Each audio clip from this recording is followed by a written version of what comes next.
Alhamdulillah. Alhamdulillah. Inshallah soon. Yeah. I already started it live just to show everyone how you Oh, sit around all day going Alhamdulillah, Alhamdulillah. Alhamdulillah.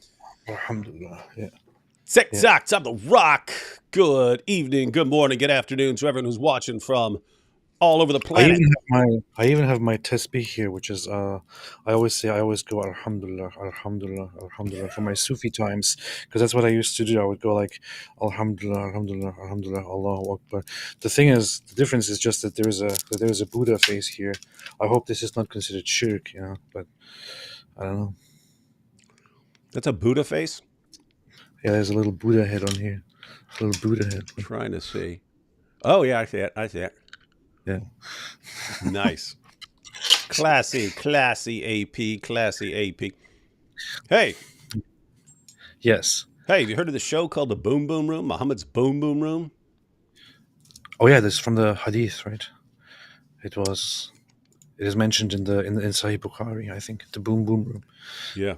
Muhammad said that he would go around to all his wives in a single night. But that was a corruption. He would have each of them show up in turn to his room Oh called yeah, the Boom Boom Room. I will go boom boom on all of you in one night. Yeah, Yeah, so yeah. guys, we got a new episode of Muhammad's Boom Boom Room. It's actually on the short end of the spectrum. I was telling Vocab after season one. I was like, the episodes kept getting longer and longer until like the Joker one was like 20 some minutes long.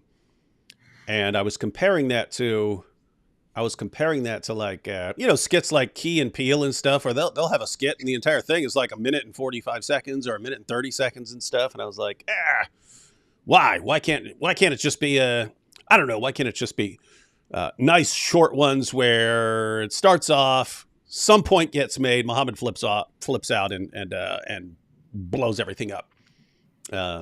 Anyway, we never quite got there. We did cut him down a little bit. And then this one, the one we're going to be, the new one, is I think it's around 6 minutes. So that's on the short end of the spectrum. And so we're going to check that out. We're going to check out the new episode. And then I couldn't resist.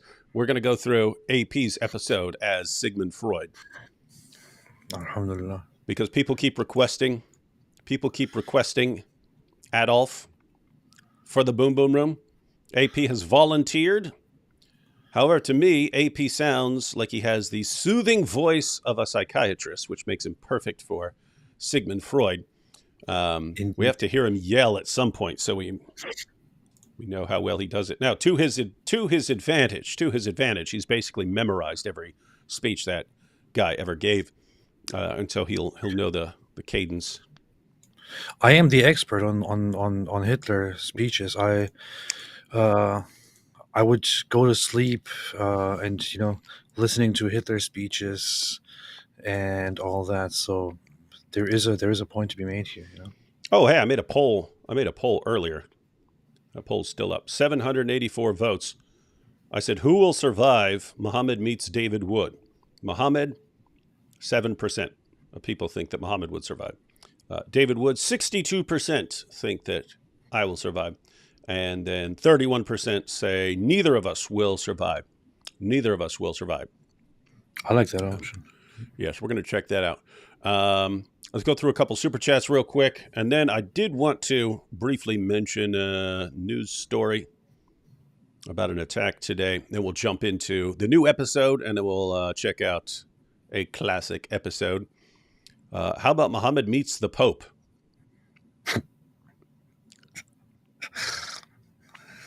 Which Pope? Is that me or the actual Pope? Yeah, I'd have to decide. There, you have to decide which direction you want to go with that. Yeah. That's a possibility, though. AP in the Boom Boom Room, but it's just Muhammad looking at a clock for 15 minutes. And the minute AP arrives, it ends. That would be funny. We already recorded Muhammad meets the apostate prophet way back in the day. But yeah, that would be funny if he's just sitting there. I also have ideas, like some that would be really, really short. Like we would just need Ben Shapiro to just sit in a chair for a minute and just film him, and the episode would be "Welcome to Muhammad's Boom Boom Room," blah blah blah blah, and he gives a little intro, and then he looks over and he sees that it's Ben Shapiro sitting there, and he looks back at the camera, and he looks back at Ben Shapiro, and he looks back at the camera, and he just detonates it. Like, no word. You don't even have to say a word. Ben doesn't have to say a word. Be Dang, I similar. just came up with an idea for an episode, but I'll tell you about that later. Oh, okay. And the other one would, of course, be the other one. What would be like just instant detonation would be just Mike Winger. If Mike Winger was in there, Muhammad would be like, "This is the only guy in the world who's worse than I am." We're just gonna skip to the end. Skip to the end. Let's see. Even the AI is talking about AP always being late. Wow, that is wild. Fun. Have you guys heard about Tumaj having his death sentence overturned? You heard about that, right? I haven't heard it. No, What? I have no idea. What are you talking about, man? We're sitting here. We did a whole show on Tumaj, and his death sentence got overturned. You're not even I paying didn't know attention to about that? I didn't know about that. His death sentence got overturned. I had no idea about that. Now, what is that? Is that? I mean, was it just the death sentence that overturned, but he's going to be in prison for a long time, or the? Yeah, it just says death sentence overturned. Go ahead and I'm gonna go ahead and read this real quick. I'm gonna read it. I'm gonna read this out loud. So this is the first time Court I've. assessed that past 6 years in prison was excessive, more than what is normally allowed for such cases by law. So they said it cannot be more than 6 years imprisonment, which would include death sentence would be more than 6 years imprisonment. So that's what they decided. I'll read a little bit of this. BBC says a jailed Iranian rapper sentenced to death for supporting anti-government protest has had his sentence overturned on appeal by the Supreme Court, his lawyer has said. Tumaj Salehi, so guys, that was the rapper that we were looking at some clips from him when we had our good friend Armin Navabi on with us, who was breaking down the situation in Iran. But he was arrested in October 2022 after making public statements in support of protests that had exploded across Iran. Not exploded like this episode of Boom Boom Room. His lawyer, Amir, said the Supreme Court has now ordered a retrial. Okay, so he's got a retrial.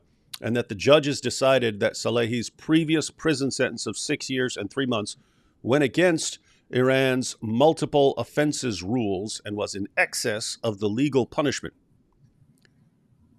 Well, the 6 years isn't the main issue. The main issue is that he was sentenced to death. What is that? Salehi was initially sentenced to prison in July 2023 after avoiding a death sentence due to a Supreme Court ruling. But the following January, the Revolutionary Court in the city of Isfahan charged him with new offenses. He was sentenced to death in April for the capital offense of corruption on earth. Corruption on earth. You know that verse, Surah 5, verse 33, which says gives various penalties for spreading corruption on earth. And then Western politicians quote the verse before that, which is a revelation to the Jews and a quotation from the Talmud. They'll say, see, it says right here, if anyone kills a man, it's as if he's killed all mankind. And they ignore the very next verse, which commands all kinds of killing. And we point out that because that claim is extremely vague, to be death sentence, beheading, crucifixion, whatever, for the vague crime of spreading mischief or corruption, that kind of allows leaders to make anything a death penalty, right? And so what did Ali Dawa say in his, if you're going to cause corruption in the land by spreading it, right? Yeah. He tossed that in there. Places like Iran, Saudi Arabia, they'll charge you with spreading corruption in the land. And that would apply if you're walking around, you're a woman, you refuse to wear a hijab or something like that. What are you doing? You're spreading corruption. So good to be pretty clear and precise if you're talking about executing people. So anyway, he was sentenced to death for the capital offense of corruption on earth. The musician was also found guilty of a string of other offenses, including assistance in sedition, calling for riots, collusion, and propaganda against the state. Salehi's case has been returned to court for resentencing. Even a shorter period of imprisonment would be an injustice. Salehi has done nothing other than to call for his and other Iranians' fundamental rights to be respected. Interesting. Good. Good. Well, that is good news. We don't always get good news, ladies and gentlemen. It's good to have some good news. Although we'll have to see what they do on the resentencing. Because one of the things Armin broke down for us is that the Iranian leaders constantly have to impress the hardline Shias, because that's kind of their only support base anymore. So you can't do that if you're cutting sentences and stuff like that and letting people slide. So it's going to be rough. It's a rough situation. Yeah, they like to put on sexy dresses and things like that to impress the conservative crowds. Mm-hmm. And yeah, it's difficult. Yep, it's super hot. So yeah, that is good news. Muhammad wins by stunning D Wood with a stupid verse. Yeah, that'd be the way to do it. This is how Norm Fink would say your name in debate. Mr. Idios Mio. What? Mr. Idios Mio. Indeed. Mossad agent Radiator strikes Kaaba, kills all. Muhammad will survive because he isn't a wingaling. He might be. No. Something wrong with the live. D Wood is on the wrong side of the screen. This is very confusing. Yeah. Sometimes I like to throw people off. Mm-hmm. Saw Jordan Peterson interview with urban warfare expert. Too long for watch through, but there's some clip gems like Israel being the best in history at minimizing civilian casualties. You might need to check that out and get that clip, AP. Best. You hear that? Yes. Saying that Israel's actually the best in history. David, this is my first super chat. Always love what you do. AP as well. Jesus Christ is our hope. Zabubas.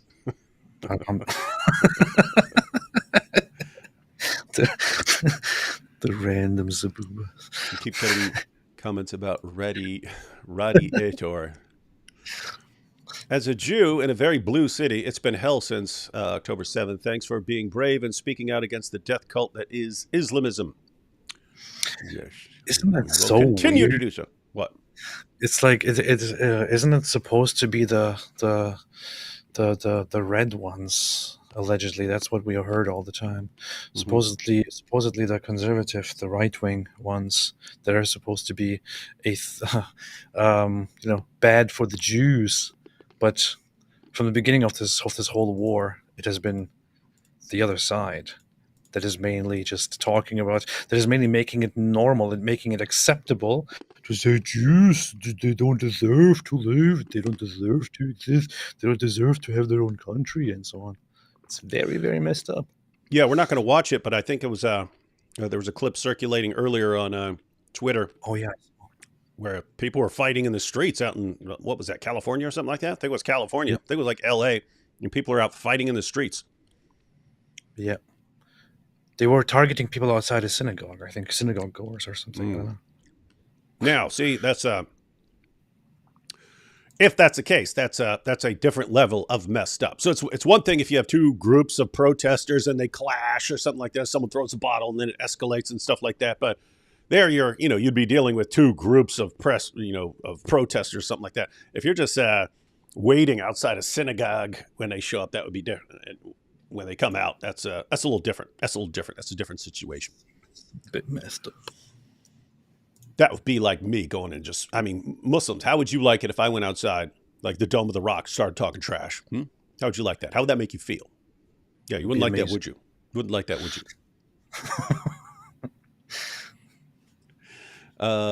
Let's see. A couple more, and then we'll jump into a video. Crusader General says, no sympathy for the 1,000 crispy critter. Uh-oh.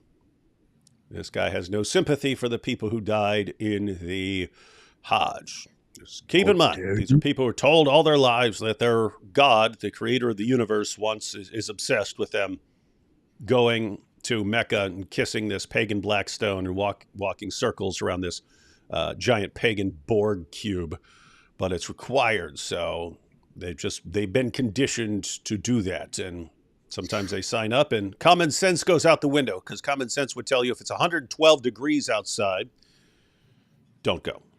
Stay Yeah, inside. Stay inside. it's true. Let's see. Hey, AP moved to Germany from South America 3 months ago. Pegida seems full of boomers complaining it be better to just expose Islam as it is. Opinion? I don't Yeah, understand half that. So, Pegida is a movement in Germany that started like 10 years ago, which is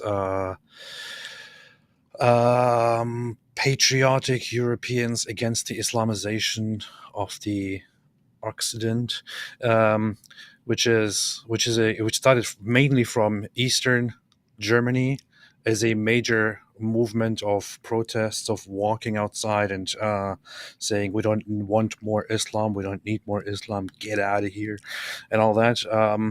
And has also been a movement that distanced itself explicitly from Nazi stuff and from communist stuff, and also explicitly against Islam things. But yeah, the problem with it is that the movement kind of gives the impression that that it mainly consists of older people who are just like, this is my country, I don't want nobody else coming here, except in a German way, you know. So uh, so how can I mine?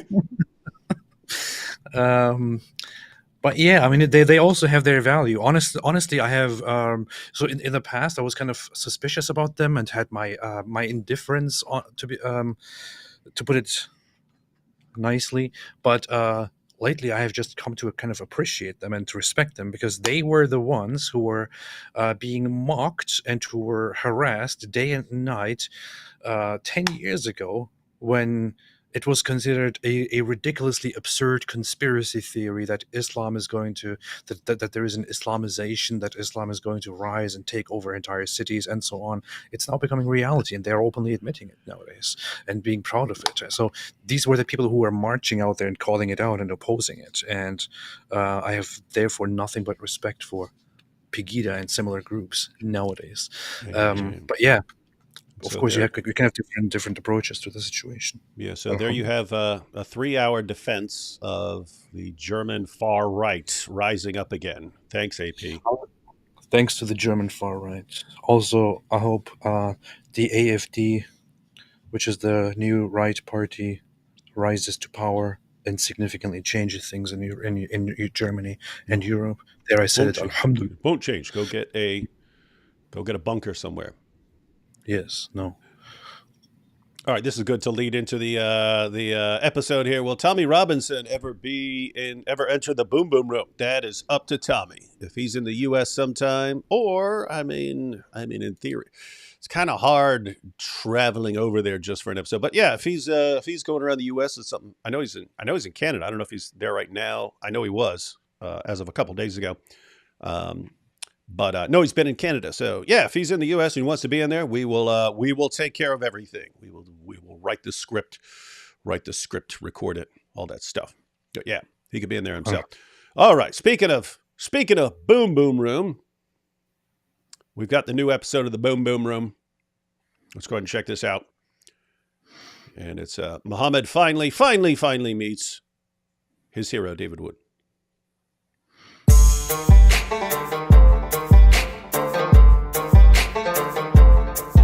Is there a way to make us smaller? What? Is there a way to make us smaller so you can see the whole thing on the screen here? What, you want to see the little edge of that thing? I want to see the whole picture here. That's what I want to see. You moved in the wrong direction. Let's see. Oh, here we go. Is that better? Yes. No, just move us back there. Are you happy See? now? Yes, I'm happy. It's so much better now. I see an extra quarter of an inch of the screen. It's so important. All right. It's important. Now I have to rewind it because no one wants to miss that sick beat. Here we go. Can we all just pause and thank Mohammed Hijab for convincing me to do this? Yes. Thank you, Mohammed Job. Here we go. The beat is sick. It's sick. Welcome to Muhammad's Boom Boom Room, where all of my guests either agree with me completely or they go boom. They do. I'm your host, the Prophet Muhammad, peace be upon thee. And with me now is an unbelievably handsome super genius who always speaks the truth, even when he's exposing me as the most obvious false prophet in history. He's making good points. He is the great, the mighty, the wonderful David Wood. David, so kind and generous of you to join me here today. Happy to be here, Muhammad. You have a fine show. You endearingly gullible little pervert, you. I am gullible. It's probably why the demons find it so easy to control me. Demons? I guess that explains all the mass murder and wife beating and child molestation you've been promoting. Good point. I know, right? I have to confess, I can't remember being in the presence of someone who exudes such rugged masculinity. I feel like you have the virility of 120 men when I only have the virility of 30 men. So you're like 11 more times more masculine than I am. Good at math, too. And you smell so delightful. How did you become so... Wait! I'm supposed to hate you! Why am I saying all of this? You're saying it because I wrote the script. You did what now? I wrote the script for this video, so you have to do everything I say. What are you talking about? The script. I wrote the script for Muhammad Meets David Wood. Would you like to take a peek so you can see what happens next? Why would you invite me to read the script when, as everyone knows, I can't read? Let's see. I'm about to ask you why you're hitting yourself. What? I'm not gonna... Ow! What was that? Why are you hitting yourself? Stop it! This is my studio! You can't... Ow! Why are you hitting yourself? Yeah, it doesn't make Why any sense. are you... Ah! Why are you doing this to me? Doing what, Muhammad? You're controlling what I say and what I do. I don't like it. Oh, so you don't like it when someone writes things down for you to say and do, and you don't really want to say and do them. Ah. I hate it. Oh. But isn't that exactly what you did with Abraham and Moses and Mary and Jesus? Didn't you compose their lines for them in your stupid book, making them say and do what you wanted for your own personal agenda? That's not what I did at all. I received revelations from the great God, Allah. From who? From Satan, the Prince of Darkness, my true master. At least you're finally being honest. What? No, I didn't mean to say that. Stop making me say things I don't mean. How does it feel? How does it feel having someone you can't stand writing your lines for you? It sucks, man. It really, really sucks. Well, now you know how just about everyone in the Quran feels when some illiterate 7th century Arabian caravan robber rewrites their lives and teachings to bring them in line with his idiotic pagan nonsense. Okay, I take it back, man. You take back the Quran. I take it back. I take it all back. That's Just good. leave me alone. That's progress. Yeah. Yeah, I'm afraid that's going to be a no-go on leaving you alone. Why? Why can't you just go do something else? Like, go play with your retarded children. You make all these videos exposing my obvious lies, and I don't like it. I'm afraid I can't leave you alone because some of your followers are still going around slaughtering people in the name of your stupid book. I said to take it back, man. Yeah, but some of your followers still don't realize that your book is total nonsense, so they keep killing for you. Well, what if I tell them that I made it all up and that Jesus Christ is the true Lord who died on the cross for sins and rose again on the third day, and that I'm roasting in hell for being the most obvious false prophet in history. Will you leave me alone then? I'll tell you what. You order all of your followers to stop killing, to stop threatening people, and to take down every video they ever made attacking Nabil Qureshi. And then you'll stop making fun of me? No, I'm still going to make fun of you. I don't negotiate with terrorists. What? Not if I blow you up first. Al-Masihu al-Akbar. Wait, did I just say that the Messiah is the greatest? Yeah, you said it. Jesus is greater than you. He's greater than Allah. You just committed shirk. No takebacks. Whoa. Wow. Wow, wow, wow, wow, wow. That beat, though.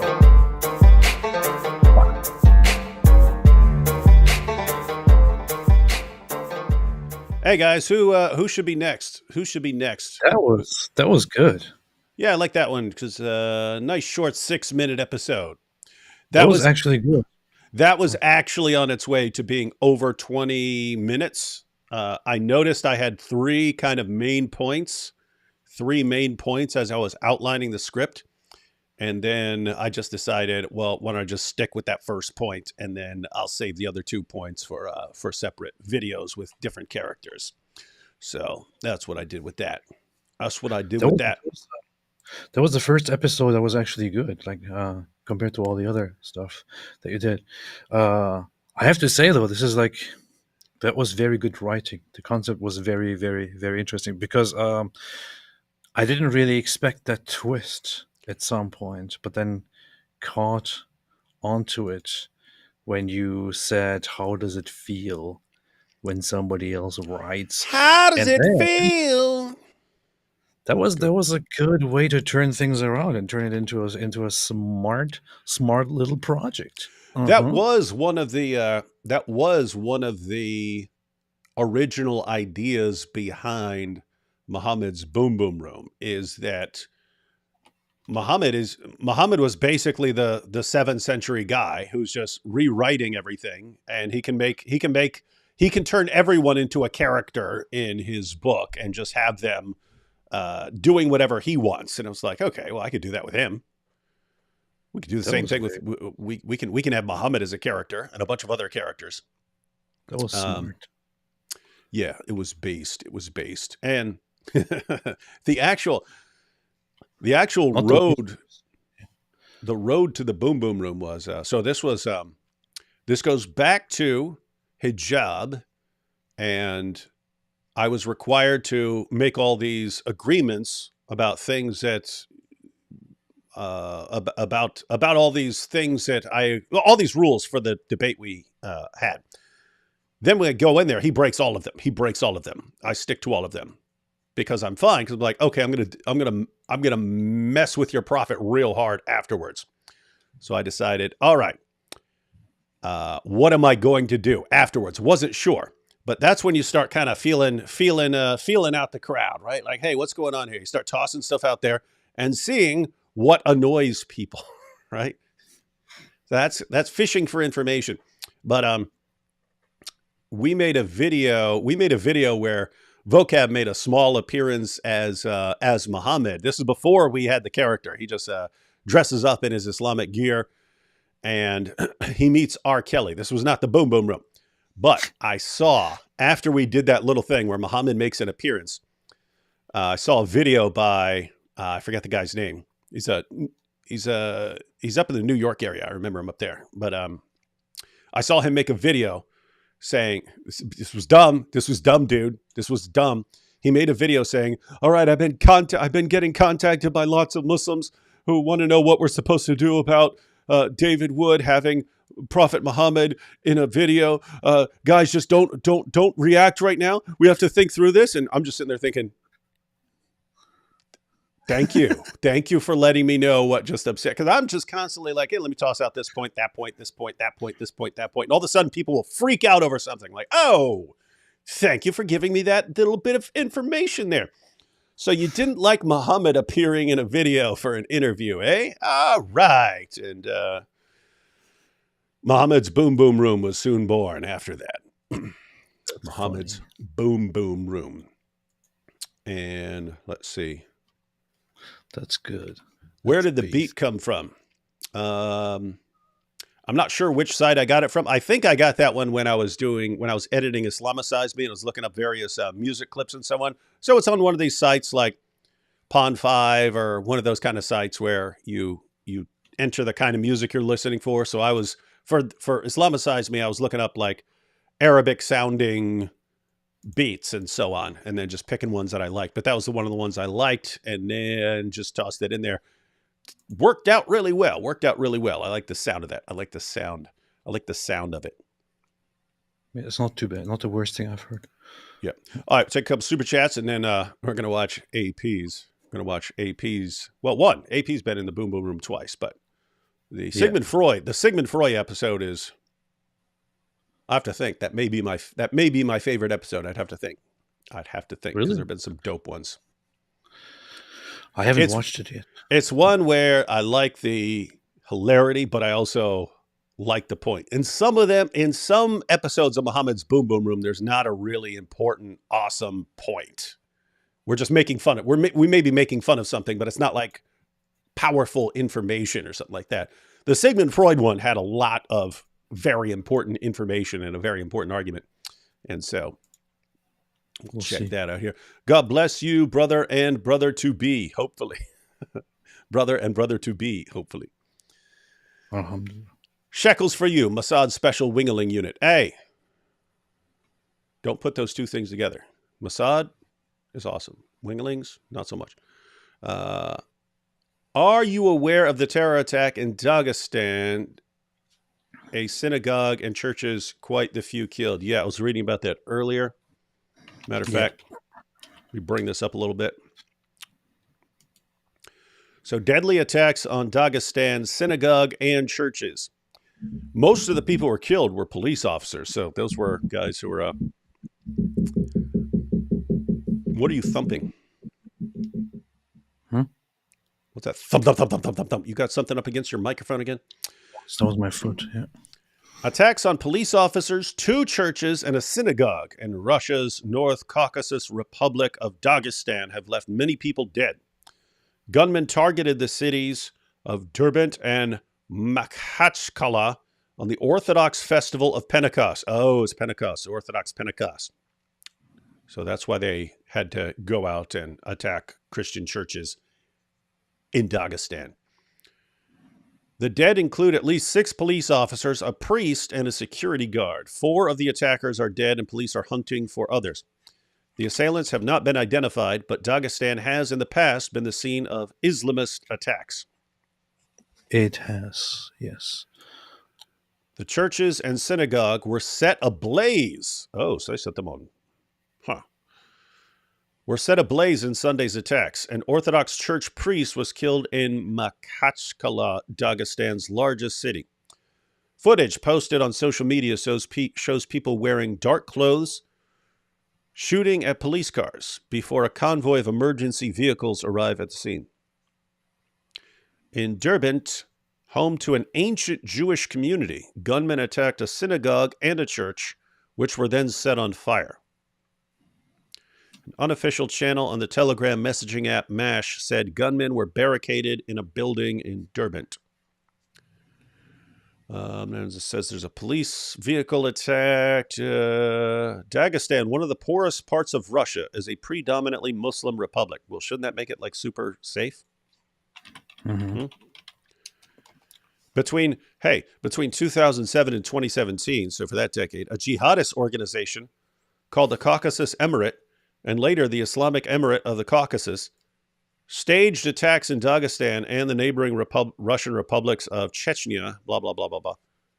Isn't that interesting? Like wherever Islam goes, you're talking about Dagestan, right? You're not talking about, wow. I think that's the southernmost, southeasternmost part of Russia at the Caucasus, which directly borders Azerbaijan, which is a Muslim-ish country. Powerful. Um, Islam is strong. See, it spreads let's terror wherever it goes, and there's nothing anyone can do to stop it. Yeah, Dagestan has an 80 something percent, 83% Muslim population, is Islamic, very, very much. Gunmen kill 9 in attack on synagogue. There are conflicting numbers right now, but 6 and one says 9.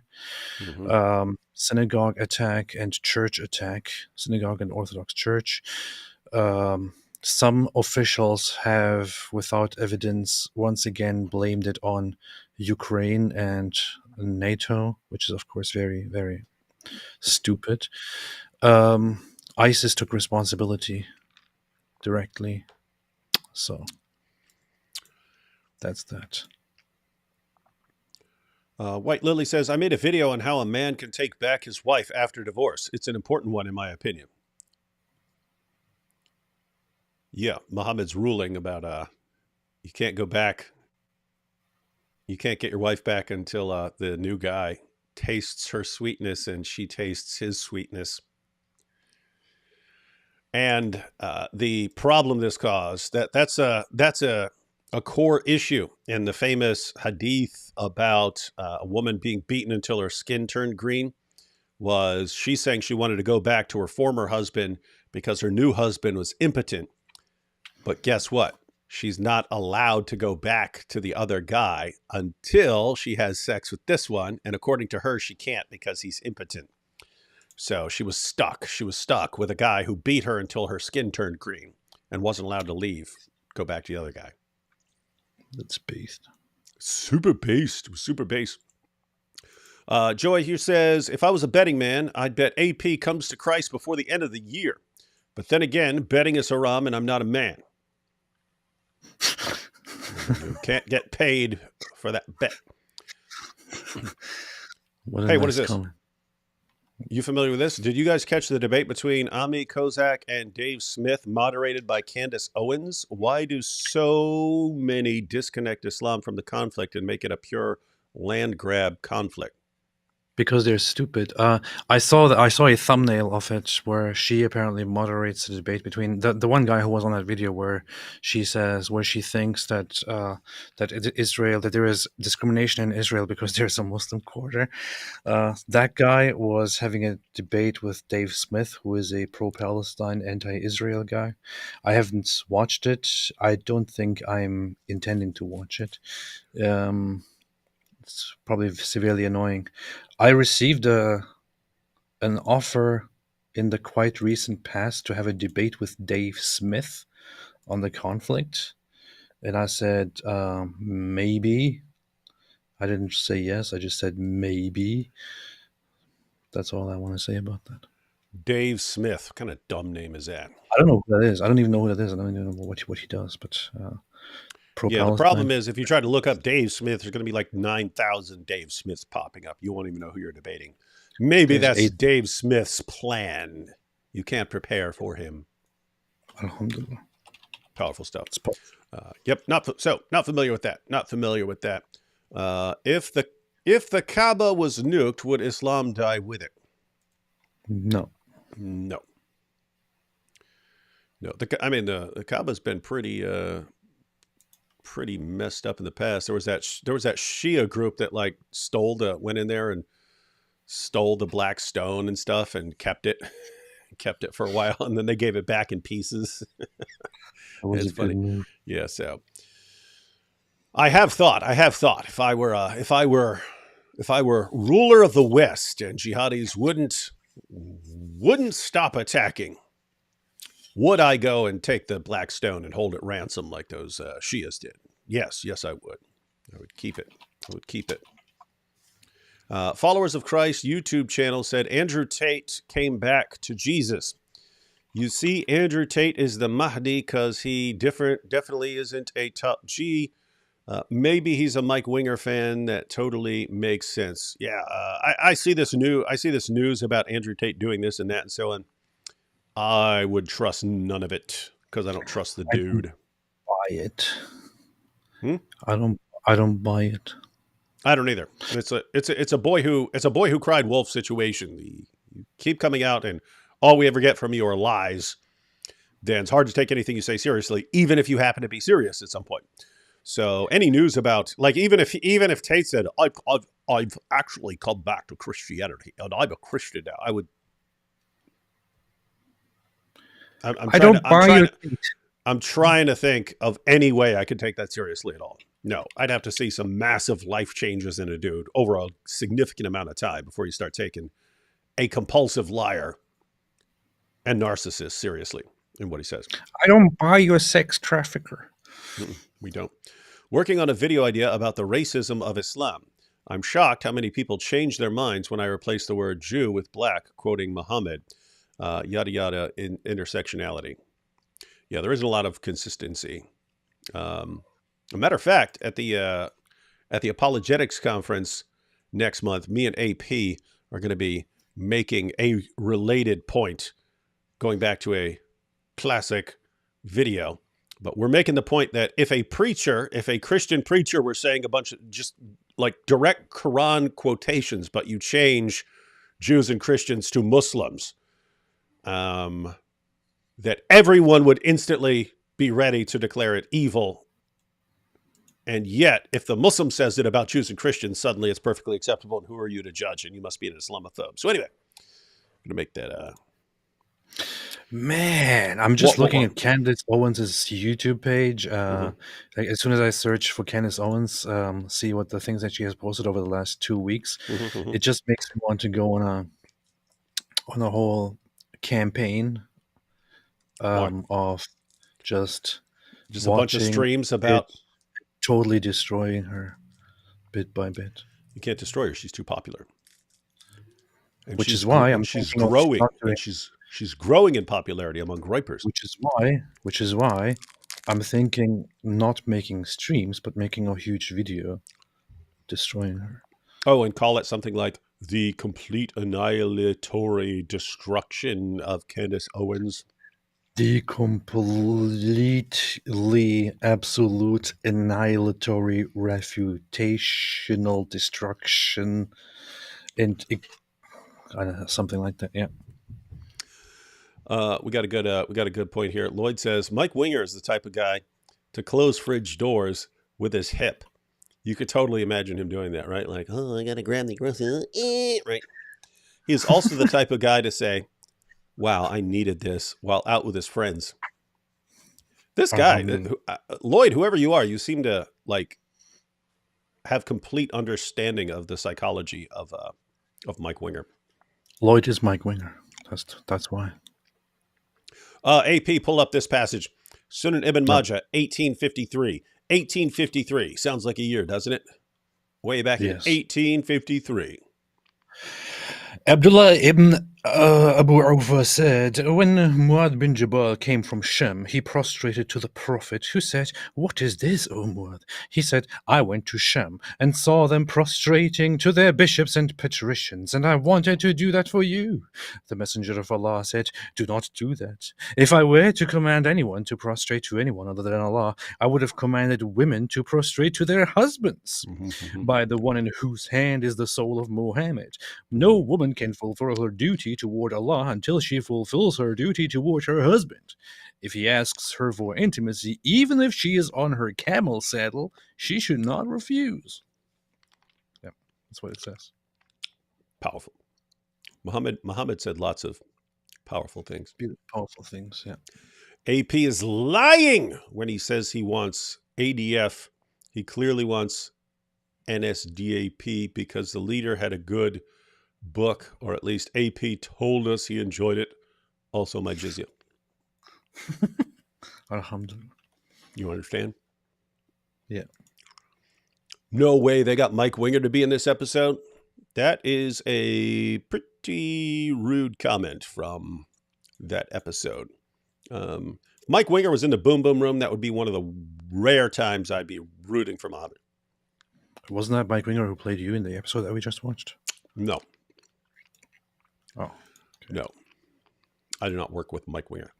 Were you able to report the vile threats? I count them as such. that Muhammad Hijab posted. Also, do you think the reason Islam creates vile culture is due to the lack of 10 commandments in Islam? Yes. What vile threats? Do you know what this is about? No. Yeah, we're not sure what vile threats. Like when Ali Dawa says, I was going to kill you when we get the power that's going to be eating the popcorn. You could regard that. As something reportable or something like that. I've never reported. I'm trying to think if I've ever reported anything for. I don't think I've ever reported anyone for anything. I was about to one time. There was a copyright thing on behalf of someone else, but no. Muslim apologists wouldn't do vile threats. I think this is a bit of an accusation, and an unjust one at that. They would not ever threaten anybody. They have a way of keeping it all professional and honest and academic and all that. Yeah. Oh, no, I correct myself. I did report someone once for doxing. Nice. That was on behalf. That's what was on behalf of someone else. So I did report someone.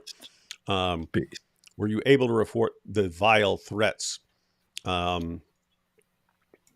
Yeah, hijab, sadly, is careful in that if he's threatening someone, he'll add some words there. He'll add words to it so that if he's accused, what? I wasn't saying that. So he'll always add words to be on the safe side of the law in case someone calls him out. Do you think the reason Islam creates vile culture is due to the lack of the 10 commandments? No, it's everything else it's calling other people the worst of creatures and you're the best of peoples and promoting child marriage and all these other things. But also the lack of 10 commandments. Yeah, it's overall, it's this main idea of we're just the best of people and everyone is supposed to be handing us money and serving us. So we're supposed to sit here and people are supposed to be bringing us money and handing us stuff so we get to live the life and stuff because that's how we're supposed to be living in Jannah and so on. And until we get our way, we're going to go around slaughtering everyone. Okay, well, it's kind of a recipe for a messed up culture. So what you're saying is that the role of the lack of the 10 commandments also is important here. Yeah. See. By the way, guys, these are all connected. So the point in that the point in the episode of Muhammad's Boom Boom Room that we just watched is Muhammad is just taking everyone else from history and just saying, oh, I'm going to make him serve me. Oh, I'm going to make that guy serve me. Oh, I'm going to make that guy mine. Oh, I'm going to make this guy do what I want. That's what he's doing with historical figures. Keep in mind, this guy is a caravan robber. He's a caravan robber. He's a guy who just goes out and takes what other people have for himself. If I want something, I'm just going to go take it. What am I supposed to sit back and just work my entire life to get the things that I want? No, I'll go to people who have them and I'll just take them from them. So that's the mentality. He has the mentality of a caravan robber. He imprints that on his entire religion so that what's he doing? He's just, oh, I want that guy. Oh, that guy's famous. I'll take him. Ooh, Alexander the Great. Let's make him a Muslim, even though he's as pagan as anyone can possibly be. That's what he's doing. And then what else? Oh, the Kaaba, that's mine. I want that. It's other people's, but I'll say it's mine. And then what happens?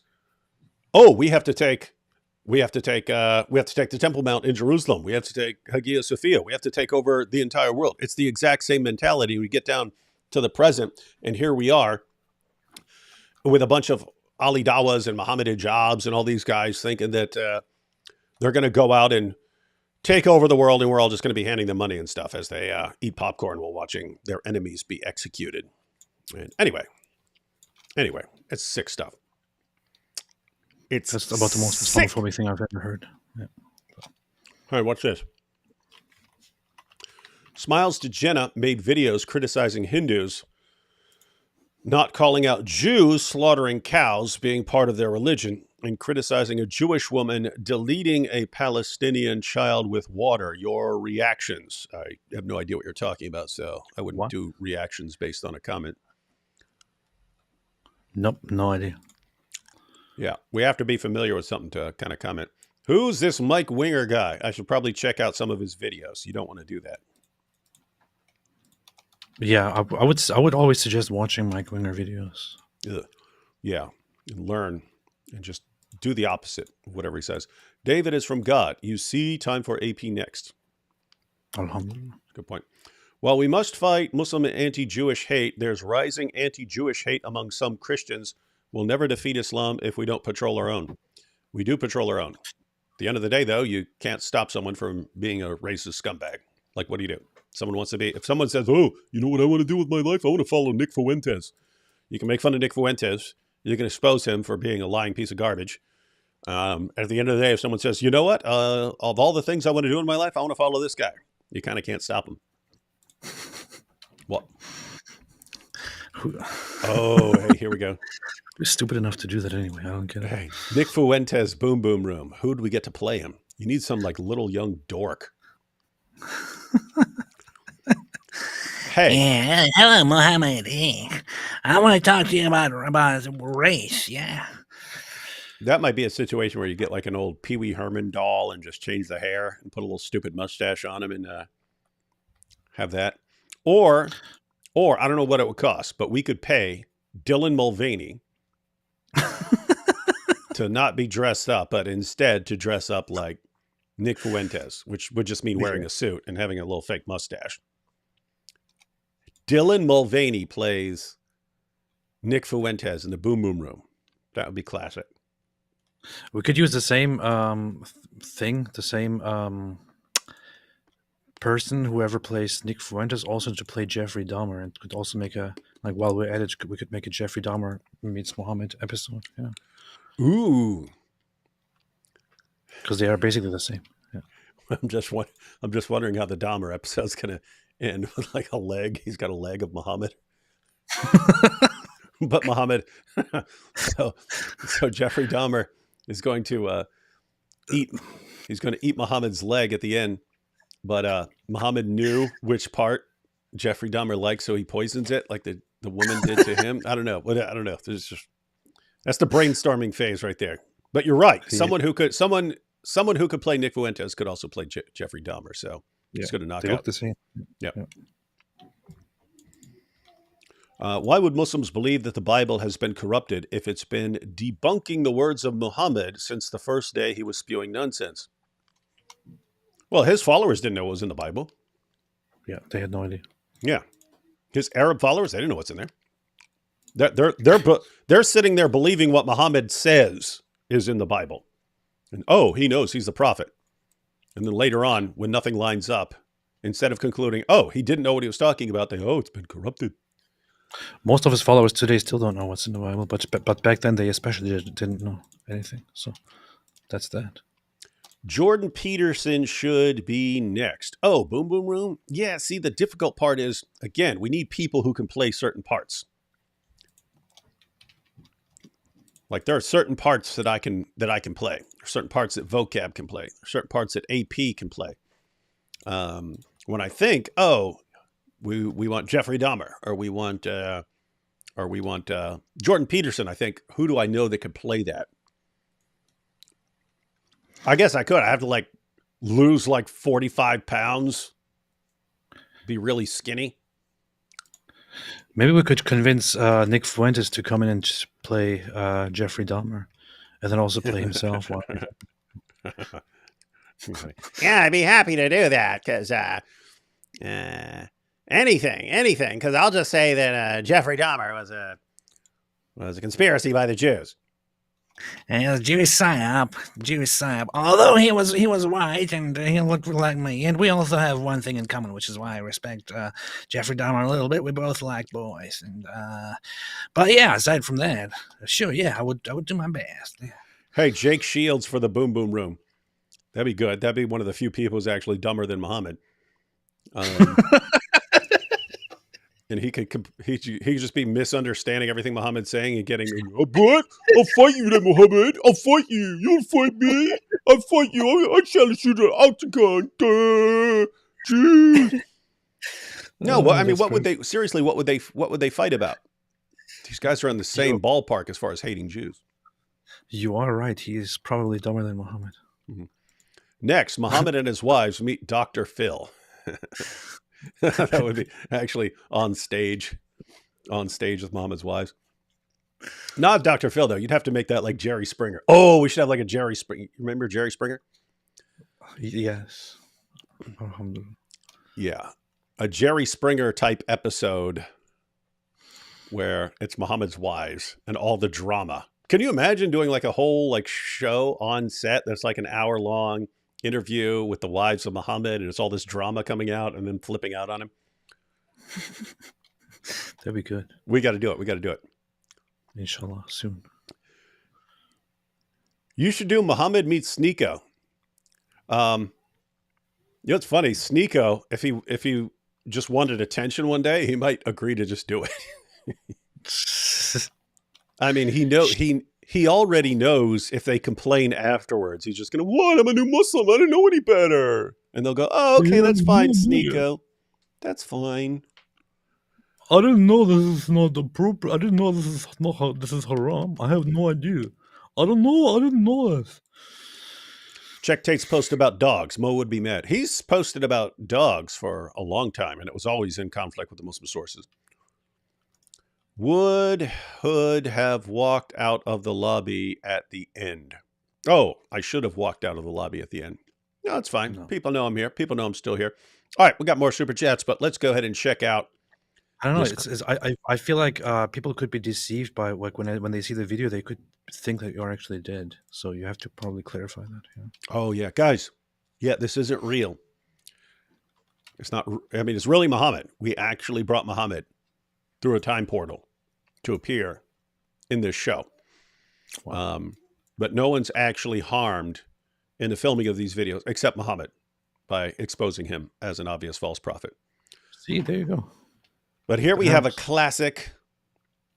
I'd have to think about it. I'd have to think through every episode. This is definitely top 3. It may be my favorite episode, but it's AP as Sigmund Freud sitting down for an interview with Prophet Muhammad. AP, this is the highlight of your entire life. You have never done anything this cool, and you never will again. Beat though. Assalamu alaikum. Welcome to Muhammad's Boom Boom Room, where all of my guests either agree with me completely or they go boom. I am your host, the Prophet Muhammad, peace be upon me. And with me now is an Austrian psychologist, neurologist, and an avid snorter of cocaine, Dr. Sigmund Freud. Sigmund Freud! So happy you could join me. Would you care for a snack? No, thank you, Muhammad. Don't go to any trouble. No trouble at all. When you have as many slaves as I do, you can have unlimited sex. Snacks. I mean snacks.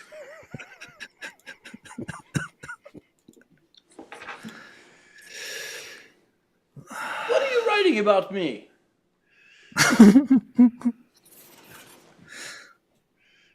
Why are you showing me that?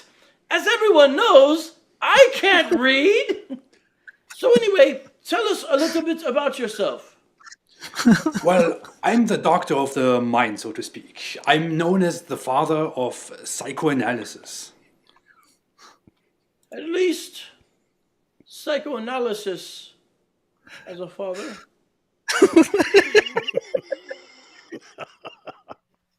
I had to pause it there. Vocab, we were just when we were just in Europe, Vocab was telling someone, he was saying that one of the lines from here was his favorite line from the Boom. I think it may have been that one or maybe one of the different ones. But that's definitely one of my favorite lines. I'm the father of psychoanalysis. At least psychoanalysis had a father. That's messed up. Isn't that awesome? Yeah. At least psychoanalysis had a father. Isn't that's funny though, because you always wait for some clue to pop up about someone's messed up relationship with father or mother in one of these discussions, and he just mentions the word father. That's pretty good.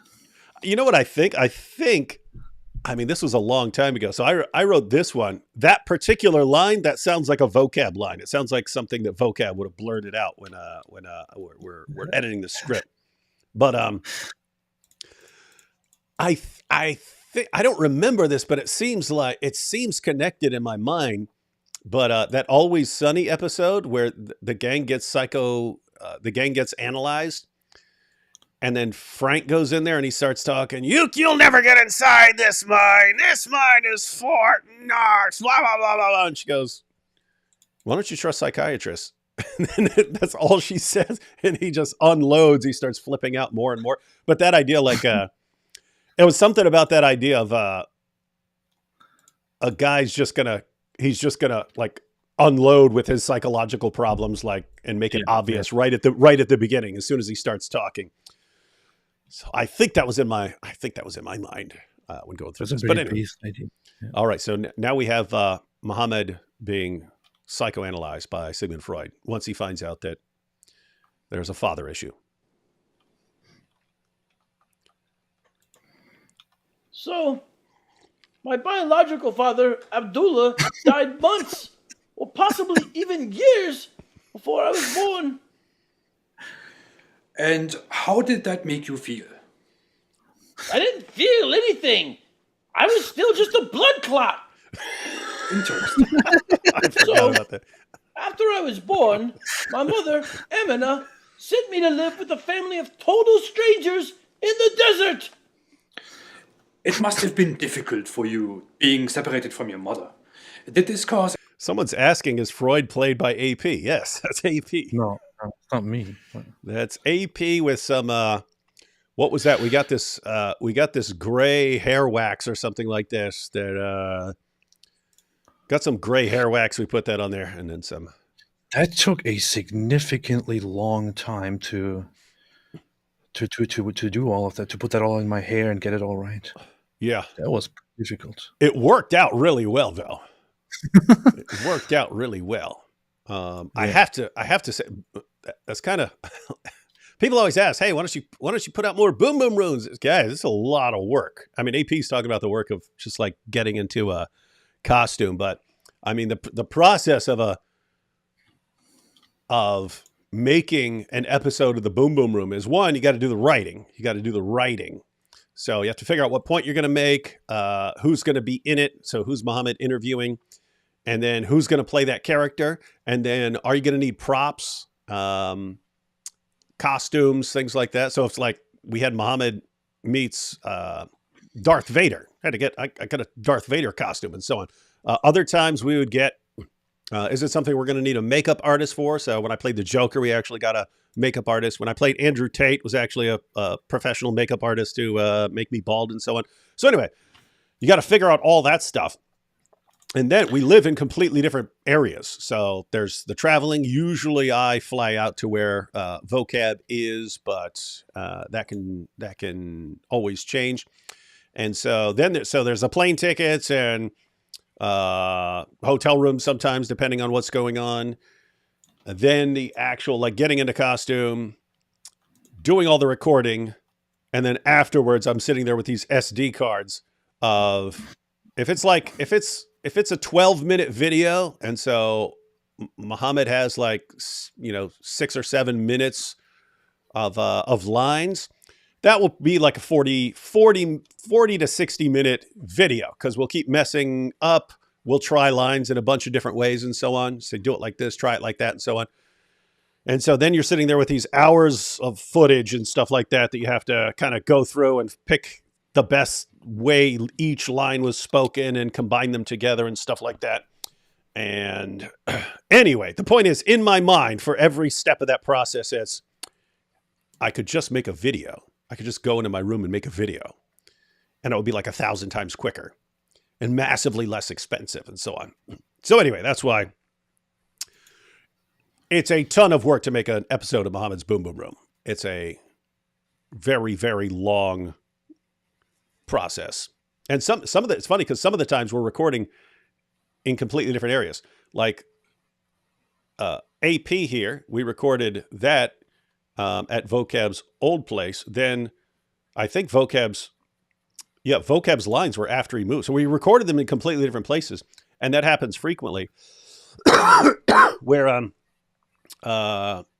like for Hatoon's episode, she was going to be in California. So I fly to California, record her there, but I'm recording vocab in a completely different state and stuff, and then combine it. That was the idea behind just having a black backdrop, is I could kind of bring that up. I could bring that anywhere, fold it up, have a black backdrop, stick it on the wall, and make it look like there's some consistency.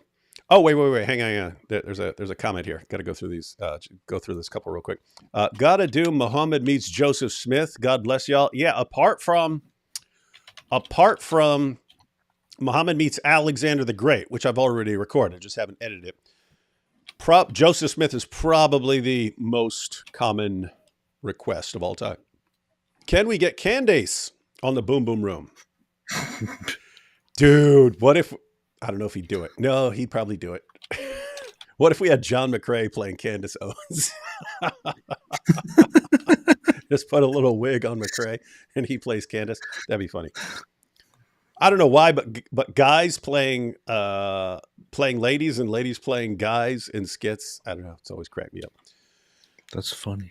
And here's the one I wanted to get to. Muhammad would definitely pull an R. Kelly. Yeah. And that's one of the ones we've already recorded. I already have John McCrae as R. Kelly. So, yeah, and I guess that's a reference to me mentioning earlier how this kind of spun off of Muhammad having a discussion or being interviewed by the BBC and compared with R. Kelly and so on, which ultimately led to us recording an episode of the Boom Boom Room. Never mind, my first suggestion wasn't as good. Hitler for Boom Boom Room next. Well, I have to say, I already know who's coming next because I've already recorded them, but I mean like after that. And so, yeah, some of the ones we're getting are some of the all-time requests. I think I could pull off Joseph Smith. I'd have to shave AP as the guy with the little mustache. I would be happy, be proud to do that. Yep. We could do them. All right, back to AP here, psychoanalyzing Prophet Mo. Any resentment? I was a baby. I didn't know any better. Interesting. Wait, what was that line? He said, did this lead to resentment? He says I was a baby. Cause any resentment? Born, my mother, Emina, sent me to live with a family of total strangers in the desert. It must have been difficult for you being separated from your mother. Did this cause any resentment? I was a baby. I didn't know any better. Interesting. Until I was 4 years old, my desert family was the only family I knew. But then they decided to get rid of me. And why did they want to get rid of you? Well, they concluded that I was demon-possessed after two men split me open and washed my heart and the rest of my body. What do you say? I forgot that I actually mixed German words into it. Right? Instead of and, I say und. When's the last time you saw this? Because I don't remember most of this. I think I never actually watched the whole thing. But Well, that's pretty dirtbaggish of you. no, it's because I don't like to watch myself. That's the thing. Wow, you're crushing it here. But I think it was a long time ago when you published it. This first, I don't know when that was.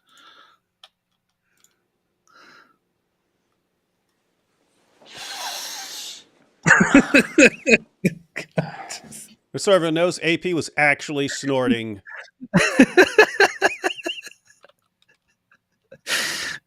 just to get it. He said he had to do it to get into character.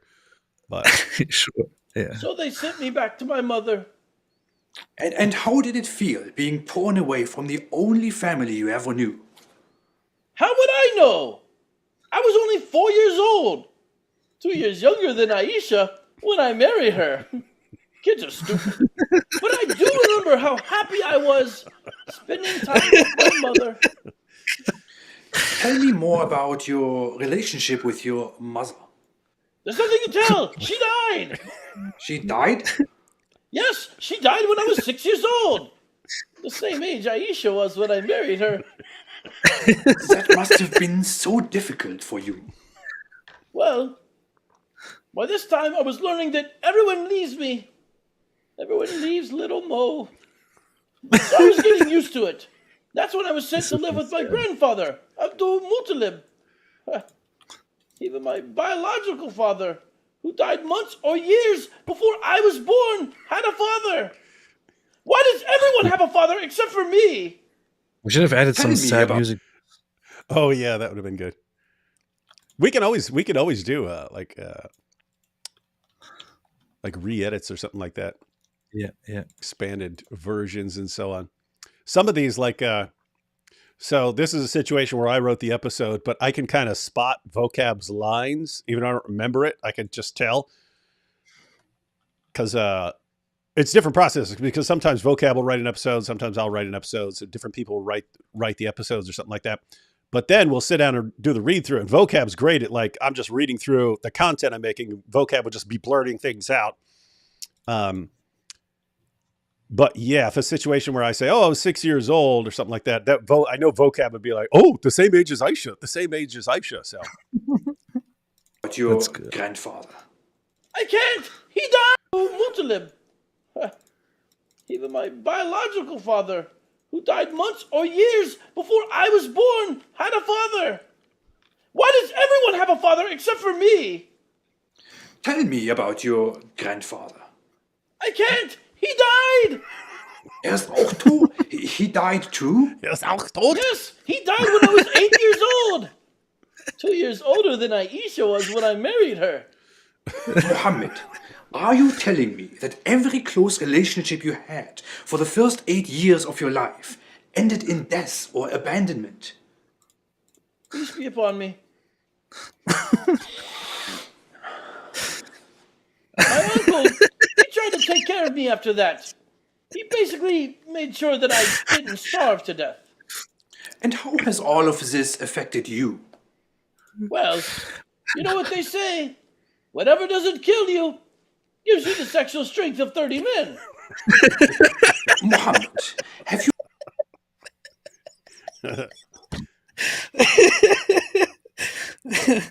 Nice line. Nice line. Speaking of lines, I remember how we were cracking up and we had to pause whenever we did the Coke. the Coke thing.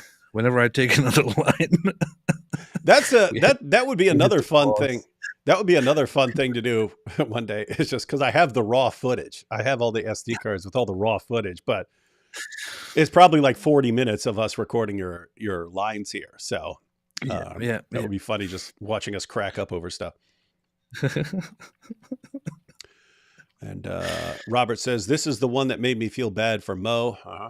And we have That's Wild Lol. And yeah, guys, it's actually, this is why I said I like this episode. It's making a very serious point about Muhammad's psychological issues.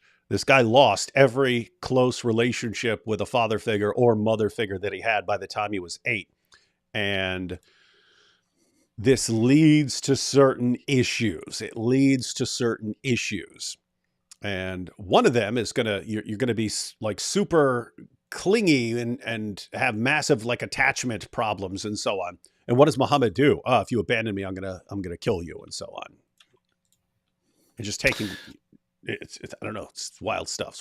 But I mean think about how I don't even remember what's in this video, but I'm assuming we're gonna be pointing out like who's Muhammad's first wife? Well, someone who would have been about the same age as his mom and so on. And so Yeah. I think that was one of the points. That's the thing. This episode is actually generally quite sad, but it's also hilarious. So, and I've heard that before. I've heard that when I made my videos, The Psychology of Islam, and I'm talking about Muhammad's background and so on. I got responses from people, but saying you're actually making me like really sympathetic towards Muhammad and how messed up he was. That a lot of it wasn't his fault. Interesting. I have been thinking that for quite a while. That much of that I lean less toward the idea that he was just a completely sick, evil person who deliberately made things up as he went. I lean more toward the idea that he just really, really suffered from mental conditions in one way or the other that resulted in him doing a lot of the things that he did. Yeah. And that's my view. You take a guy who's it's a completely different example, but it's like Sneeko, right? Like I don't view Sneeko as like, even if he's doing messed up stuff, compared to some other person where you look at the guy and you're thinking this guy's just evil. Sneeko doesn't come across as like evil. He's a young guy who got really, really popular and really wealthy at a very young age and started doing things that this allowed him to do. And now he's just being like used by various people who want to take advantage of his following and so on. But it's like that. It's like you're a guy who just got a lot of influence at a very young age before you could process everything really well. But similar with Muhammad, even though he's older by the time he gets power, it's you got a guy who's like psychologically traumatized as a young person and then lives through that and all of a sudden gets the power of a Muslim army around him. What's he going to do?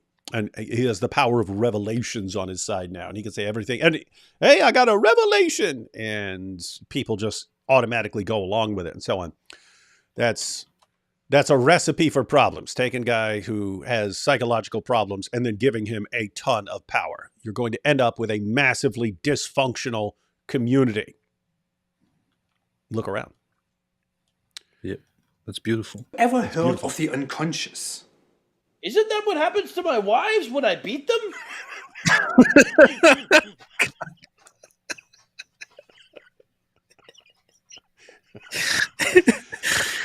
That's a vocab line. That's a vocab line.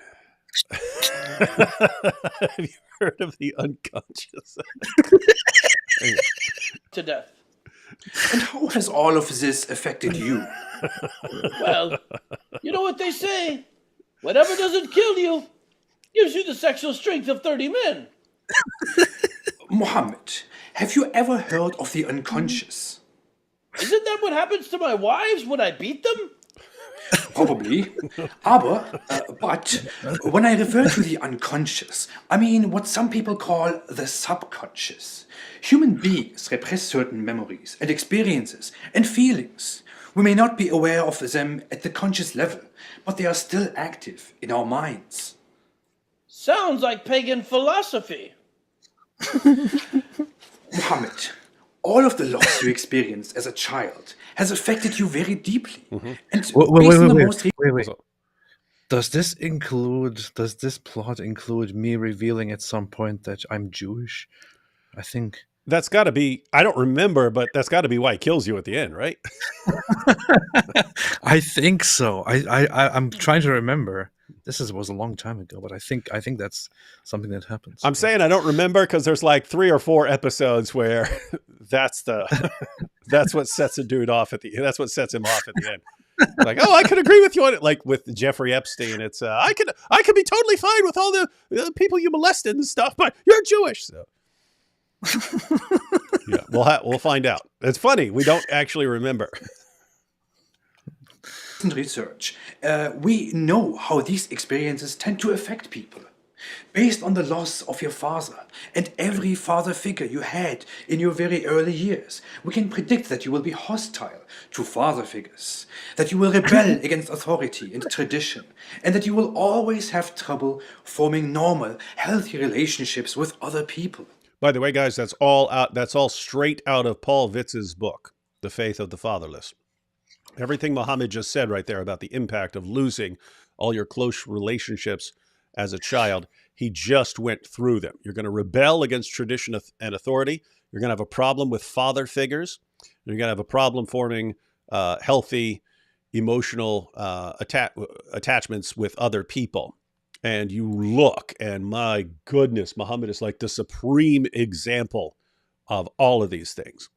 Hoping you point this out. I'm hoping you point this out here, AP. Based on the loss of your mother and every mother figure you had in your early years, we can predict that you will spend a great deal of your life searching for a mother figure. and that you will simultaneously strive to maintain complete control over women. Nonsense! Why would the great God Allah choose me as his last and greatest prophet if I've been psychologically bottom and thighs, lobotomized, traumatized? Tell me about this Allah. The great God Allah is the almighty creator of the universe, most gracious, most merciful. He's the same God preached by Jews and Christians. Really? Jews and Christians believe that God is their heavenly Father. Do you believe that God is your heavenly Father? No! The great God Allah is a father to no one. Allah is the master, and we are all slaves. The only relationship any of us can have with the great God Allah is a slave to master relationship. Problem with father figures? Check. What? I don't have a problem with father figures. I even adopted a son named Zaid. And how did that relationship turn out? Well, I eventually married my adopted son's ex-wife after I caused the divorce by lusting after her. Then the great God Allah abolished adoption in Islam in order to justify my marriage to my adopted son's ex-wife.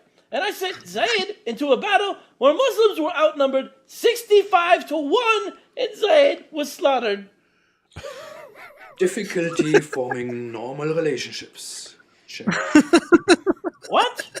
What could be more normal than marrying the divorced wife of my own adopted son, abolishing adoption in order to justify the marriage, and sending my former adopted son to his certain death?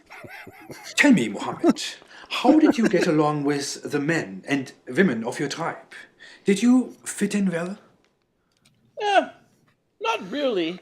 After declaring that I was Allah's final prophet, I ordered them to submit to me. When they wouldn't submit to me, I raised an army and conquered them. You conquered your own city and your own tribe? Peace be upon me. Rebellion against authority and tradition. Check. I don't like where you're going with this. Then let's take things in a slightly different direction. How old was your mother when you were born? She was around 15 years old. And how old was your first wife? She was 15 years older than me. So you married a woman who was the same age your mother would have been if she hadn't died? Peace be upon me. After you married her, what would you do if you were frightened? I would run home to my wife Khadija, and I would tell her to cover me, to protect me.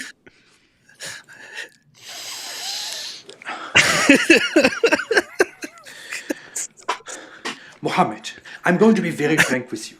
We have to take steps to ensure that you never gain political or religious power over other people. If you ever gain power over a significant number of people, you are going to imprint your psychological trauma onto a larger population. If people ever take you as a pattern of conduct or a model of perfection, the entire community will develop a problem with father figures, especially with viewing God as a heavenly father. The community will rebel against any tradition and authority that doesn't come directly from you. The community won't be able to integrate with other communities and will instead strive to subjugate the entire world to your teachings, since they view God as a cosmic slave master rather than as a heavenly father. They will think that they need to earn God's love, and many of them will try to do this by killing others. The community will also become obsessed with controlling women. And all of this will be the result of your repressed feelings and experiences working their way into your teachings and behavior. So, no matter what else happens, we need to make sure that you never attain political or religious power over others. What are you babbling about? I already have 1.6 billion followers, and we will continue spreading ourselves all over all over the world. Oh my goodness. This is bad, man. This is really, really bad. Stop trying to control me. You're acting like you're better than me. Like you know more than me. You're acting like a Jew. I am a Jew. Wait. You're a Jew? Mohammed, did the Jews ever reject you as a prophet? If they did, then given your early experiences with rejection, I can explain to you why you are so hostile towards Jews, and why you probably blame them for anything bad that happens to your community. Now you're defending the Jews? It's true, the Jews have caused us many setbacks, but those setbacks are nothing compared to our successes. Successes! Mohammed, your relationships with other people are massively dysfunctional for a reason. But I can help you through psychoanalysis. And I can help you through Allahu Akbar!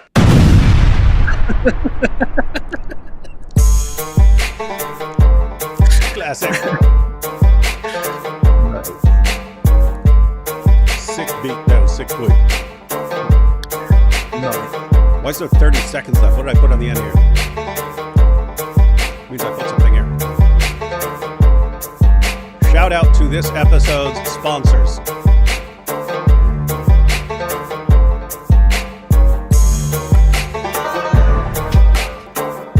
Oh, what are these comments? If you're a Muslim, you know where these cross worshippers live. There's no sin on you to deal with him.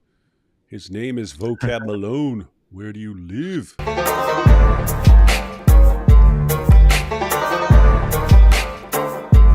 Muslims in North America should find these two and deal with them. Stay away from Islam.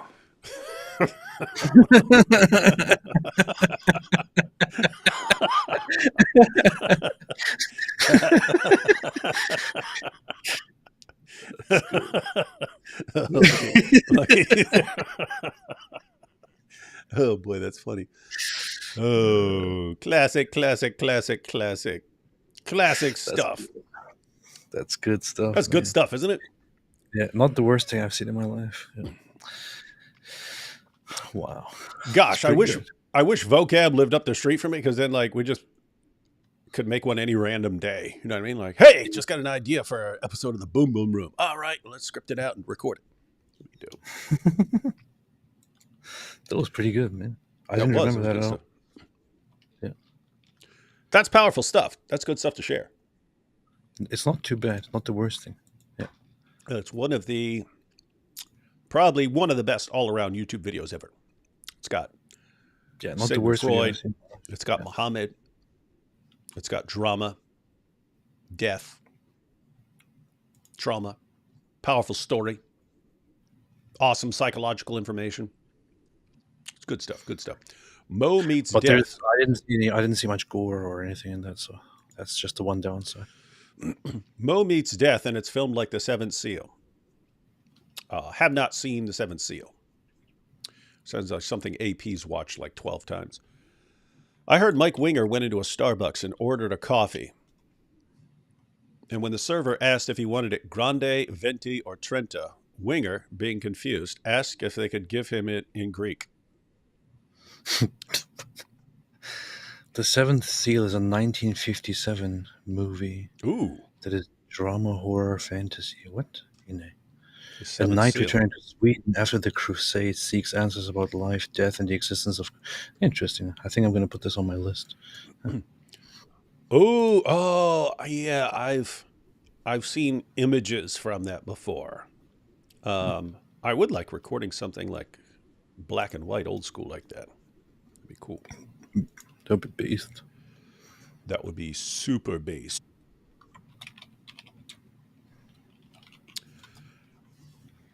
Let's see. Mike Roch Winger said Mike Winger's Star Trek room is greater than Mo's Boom Boom room. That'll be funny.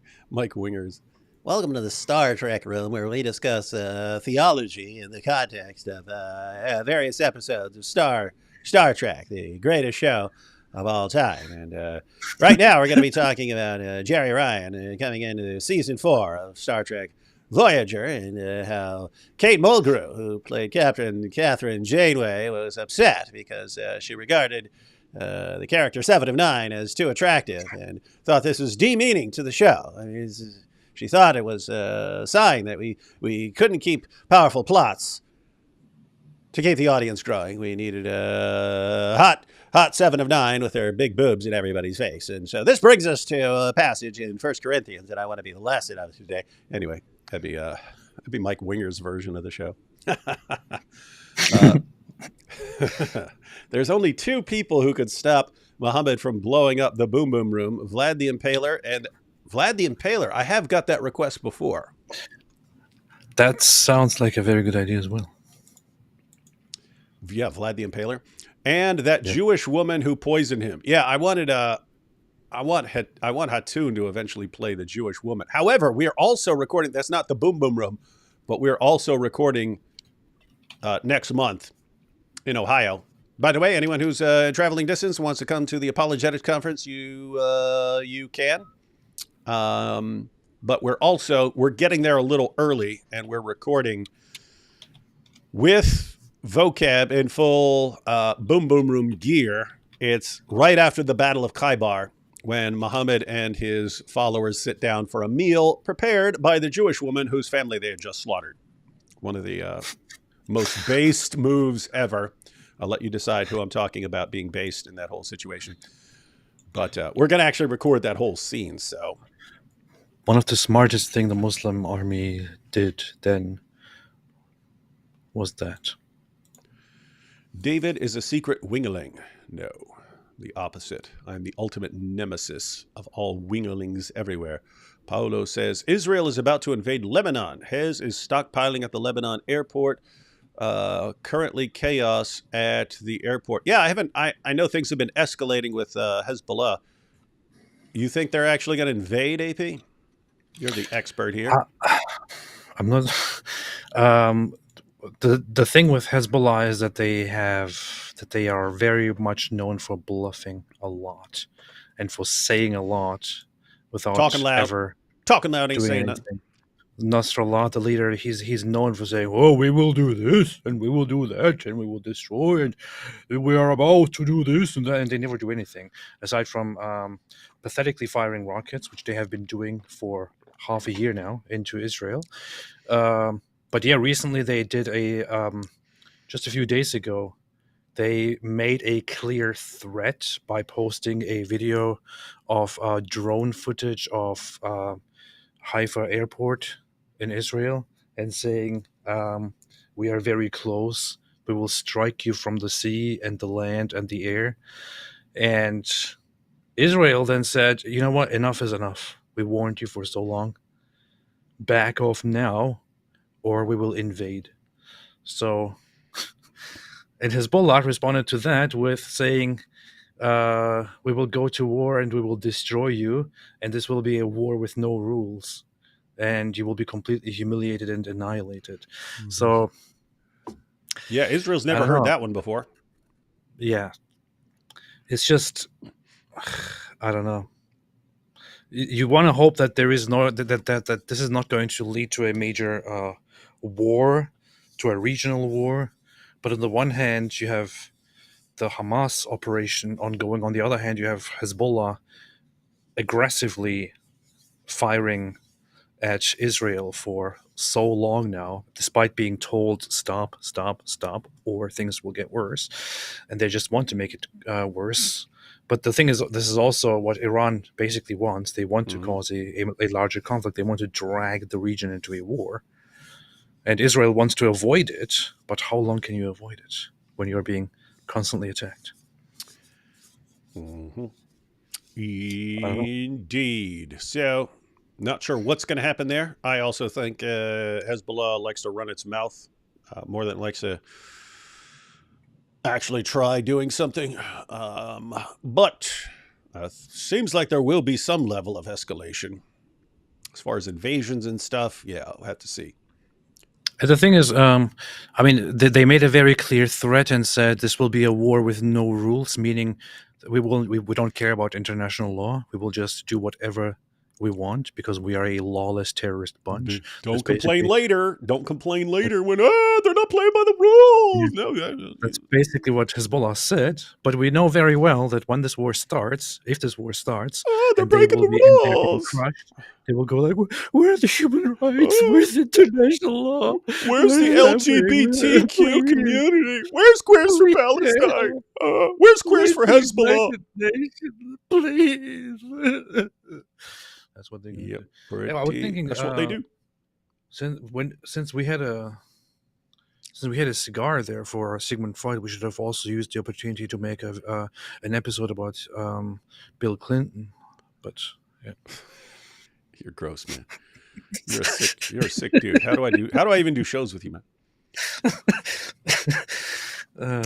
Renee Fuentes, you better not be related to Nick, Renee. Renee Fuentes says, when's the conference? That is July 12th, 13th, and 14th. July 12th, 13th, and 14th. Free Apologetics Conference. If any of you jihadis are thinking, oh, that'd be a great place to go and take down the Dizzle, it's in Ohio. There's like 700 people with guns at that conference, so just keep that in mind. Yep. It's not going to go. It's not going to go the way you think. So don't even think about that. You want to attack me, catch me on the street somewhere. It'll go better for you, but you're going to lose that one too. So bring an army. Yeah. If you ever want to find me on the street, I will be heavily armed too. By the way, bring an army, and you will get embarrassed anyway. Yes, but you don't want to mess around with a bunch of Ohio hunters when they all carry firearms at all times. Yes. Mike Winger. Yes, this is indeed based, Mr. Wood. Yeah, it does sound like Mike Winger. Over 1,300 dead over in Saudi Arabia from the Hajj. Yeah, I saw that. That was the latest tally. Was over 1,300 people dead from the Hajj, and it's just amazing. I can sit here and say, guys, there are steps you can take to avoid dying of heat in the Hajj. Multiple steps. No one will listen to me. And they'll just instead choose death. That's why. There's a silver lining to all of this, which is that the people who are dying over there during Hajj would probably not feel sad about dying during the Hajj. Little side note, everyone. If you're ever, this is just in general, if you're ever in 110 degree weather or something like that, that's where you have heat stroke. That happens because your brain overheats and then has problems. Your goal is to keep your brain from overheating. Keep something on your head. Fortunately, the pilgrims are good at that. Keep in mind, you can keep that thing wet. Keep some water on that thing. So you want to keep your head cool and neck because you got blood being carried up to your brain. Keep something cool. Keep something cool on that so it's cooling down your blood as it's going to your brain. Little known fact, if you're ever out in the middle of nowhere, if you take if you're wearing a shirt, your shirt is better off on your head to keep your head cool. If all else fails, you can pee on your shirt on your head, and it will actually help you avoid getting a heat stroke. Well, the problem is that during the Hajj, especially when they're walking around doing all the things like going to that mount where the cave is supposedly, the people there will mostly have their heads uncovered, and will also not have a proper concept of drinking and water and hydrating themselves properly, and will unfortunately be basically asking for the consequences of excessive bodily heat. That's what they do. Recently listened to Seeking Allah, Finding Jesus audiobook and enjoyed the accuracy of Nabil's D. Wood voice impersonation. Did he do my voice? I've never listened to that. Did he actually imitate me? That'd be messed up. Send me a clip of him imitating me. That would be funny. What's more messed up is that you have never even listened Yeah. to it. Well, it'd be funny. Well, I'm trying to think because I don't. Like, how would he imitate me? Like, so then David said, "The Beatles." That would be kind of funny. Mike Winger, the type of dude to say beep beep when he squeezes past you. People are coming up with all these true, like, they fit Mike's personality perfectly, right? Like, this guy's trying to get past beep beep beep beep. Total nerd stuff. AP, stay away from canned ace. She will rot your brain. I know. No, AP is going to do the ultimate 5-hour complete destruction of canned ace. Canned ace. Spain is going to take care of Palestinian refugees. What do you think about? Will Spain? What did they say that? Spain say they're going to be taking some in? I'm not sure if they officially said they're going to take them in, but they had a policy which entails that upon recognizing Palestine, it leads to them taking in refugees. I have to check that further out, but yeah, there was a whole warning around that, and there were some news that they are going to have to take in a bunch of refugees from Gaza, and good luck with that.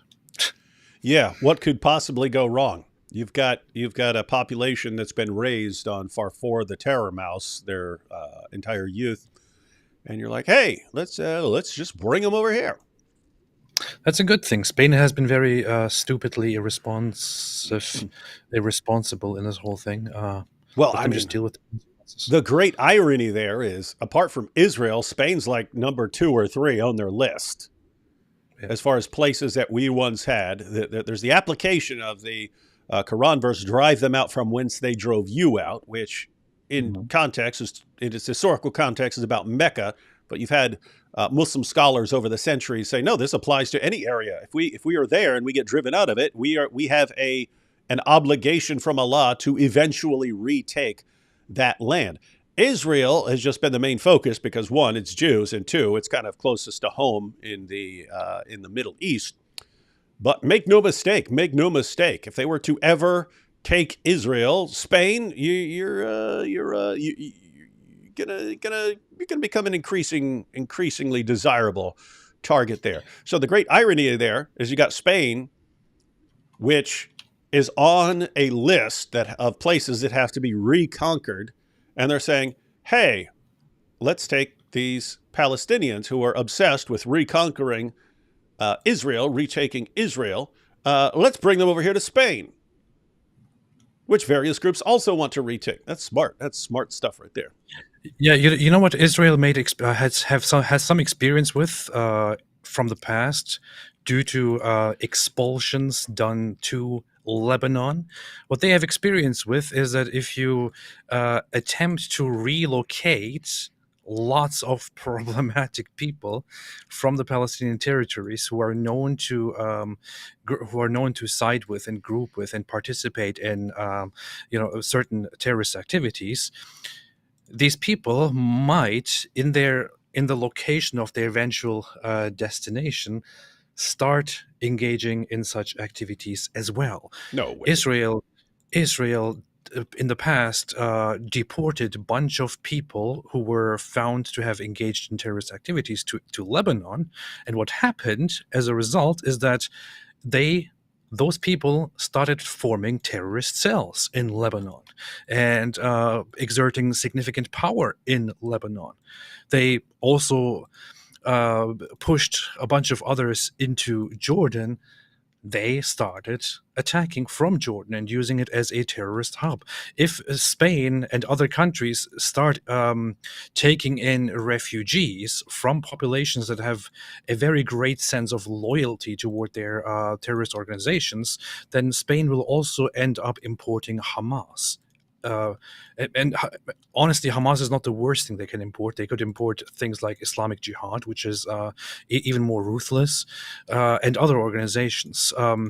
The thing is, there's just that Spain is being in the dumbest way ruled by socialist forces right now that actually crack down on Catholicism, that actually crack down on Christianity, while while siding with or allowing Islamist garbage. And they are apparently unaware that ISIS officially declared that Spain needs to be taken back, definitely because it is Islamic land by the laws of Allah, and Hamas also as an organization has praised ISIS in the past and also has praised Osama bin Laden in the past. Of course, they fell out at some point because their interests got in conflict, which is why they are no longer allies officially of ISIS. But they are very much going the same path. They want the Hamas believes in re-establishing the caliphate one day in the future and retaking whatever was once Islamic. So yeah, the fantastic decision, Spain. Good job. Keep going. Really awesome. Really awesome idea. What could possibly go wrong except for everything? But you do you, Spain. We'll just be the one saying, we told you so. Yeah. Alhamdulillah. Did Allah and on the as far as Spain being conquered and so on, it's another situation where I don't think it's going to happen. It's just people do things in these incredibly stupid ways that cause endless problems that they did not need to have. It was Thomas Sowell. This was back in the 1990s. He said that basically modern history is replacing things that work with things that sound good. I want to actually find the actual quotation so I can memorize it and then be ready to spit it. But yeah, our leaders and everyone else, this is a time of replacing things that work with things that sound good. What a stupid idea. Like, oh, hey, remember our history of Spain, when we were pushed out of our own country and ruled over by these barbarians, and then we kicked them out and we conquered it all back. Yeah, how about let's invite all those people back in here? Yeah. It'd be funny if they pull the same stunt as in Israel, like we were always there. You know, to be funny. If Spain brings in a bunch of Palestinian refugees and then the Palestinians are like, this was always our land. We were always here. We were the originals. You guys came and conquered us off this land. We're here to take it back. That would be some funny stuff. They think the people that they're going to allow in as refugees are eventually going to be thankful to them and assimilate and integrate. Why are people so stupid? Do you not learn? And this is one of the naiveties and weaknesses of Europeans and in European culture in general. They think Europeans are weak. Europeans are stupid. They think that everybody is just like them. That they're going to be like, oh yeah, that is stupid. Well, you guys helped us. Well, that is very, very nice of you. How can I make it right? What can I do in return? No, that's not how other cultures act. That's how you act. Mm-hmm. Don't think other cultures are like that just because you are like that. They are not. That is one of the. I mean, how many millions of people died because of that same stupid mistake, thinking, oh, here's how I am, therefore that's how people are. It's the exact same thing. And I say people dying, I mean, keep in mind when you had the Arab Spring and we're going to go and we're going to help take out these evil dictators, and then democracy and freedom are going to flourish there and stuff. And you think, why? Well, that's what we wanted. That's what we wanted in the U.S. when we had it's before then, but we had that tyrant King George. We had that tyrant King George. We want to get rid of the tyrant. And then what's going to happen? Freedom and democracy. See, it worked for us. Why wouldn't it work over there? What's the assumption? That people are the same over there as they are here, yes. That their thinking is the same. And that if you just get rid of the tyrant, then freedom and democracy are going to flourish. What happened? Oh, we got rid of the tyrant. What'd you get? ISIS. Bunch of morons. And and they still don't learn their lesson. They'll do that. They will do that over 1,000 times and still will not learn their lesson. Stupid. Did Allah abolish adoption because of Ephesians 1:4-5? So that's us being adopted as sons through Jesus Christ. No, Muhammad didn't know anything about that. You could say in a spiritual sense that Islam is, keep in mind, we're talking about psychologically things that happen. But if you're thinking in terms of spiritual influences, yeah, you definitely want to keep people not thinking of God as Heavenly Father, not thinking of themselves as sons of God, thinking in terms of only being slaves and other bad slaves being worthless and so on. That's how you want people thinking. So it's a weird situation where you could say, hey, I can explain all of this just in terms of basic psychology, or I could explain this in terms of massive demonic influence. I say both. Based. Very based. Tate took a MAS Abdul Halim Quran to jail. Thoughts? Seems watered down, i.e. mentions Uthman compiling the Quran, but not burning copies. We just mentioned this in a live stream, didn't we? When people were asked, someone was asking about Qurans, and I pointed out that version of the Quran to me is the easiest to read. Yeah. With that said, yes, things are being watered down. So what I recommended, and I'll say the same thing here, AP can give his thoughts. My view is if you want to actually read the Quran from beginning to end for the sake of having read the entire Quran, you want a version that's easy to read, even if it happens to be one that's going to be watering some things down. If you want to learn specific passages and so on, then I would encourage you to just get multiple Quran versions. Have a Hilali Khan or a Sahih International here, have a Pickthall here, have a Yusuf Ali. Check out those passages. Any thoughts on this, AP? Same. No? Same thoughts. I guess great minds think alike. Maybe. Or it's a miracle. Yeah. Daniel Hakwikachu's satire equals the Meccan mosquito. That's beautiful. Powerful stuff. That would be his awesome show. Little younger, Daniel Pikachu unzips pants. Little younger. Yeah. Ali Dawa's wife in the boom boom room.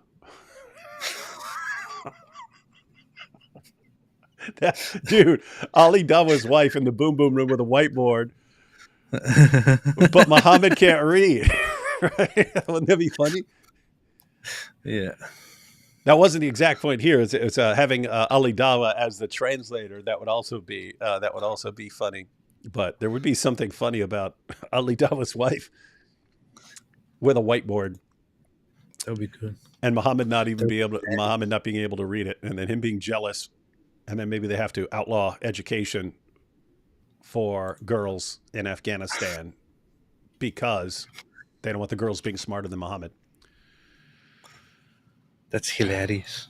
This is how we brainstorm, ladies and gentlemen. AP, Soviet-Afghan war jihadis funded and led by CIA, Russia. Jihadi attack are continuation of same politic from then. CIA now work with Ukraine. I am crazy. I am crazy. I am crazy. I am crazy. I am crazy. crazy. I am crazy. I am crazy. Numbers?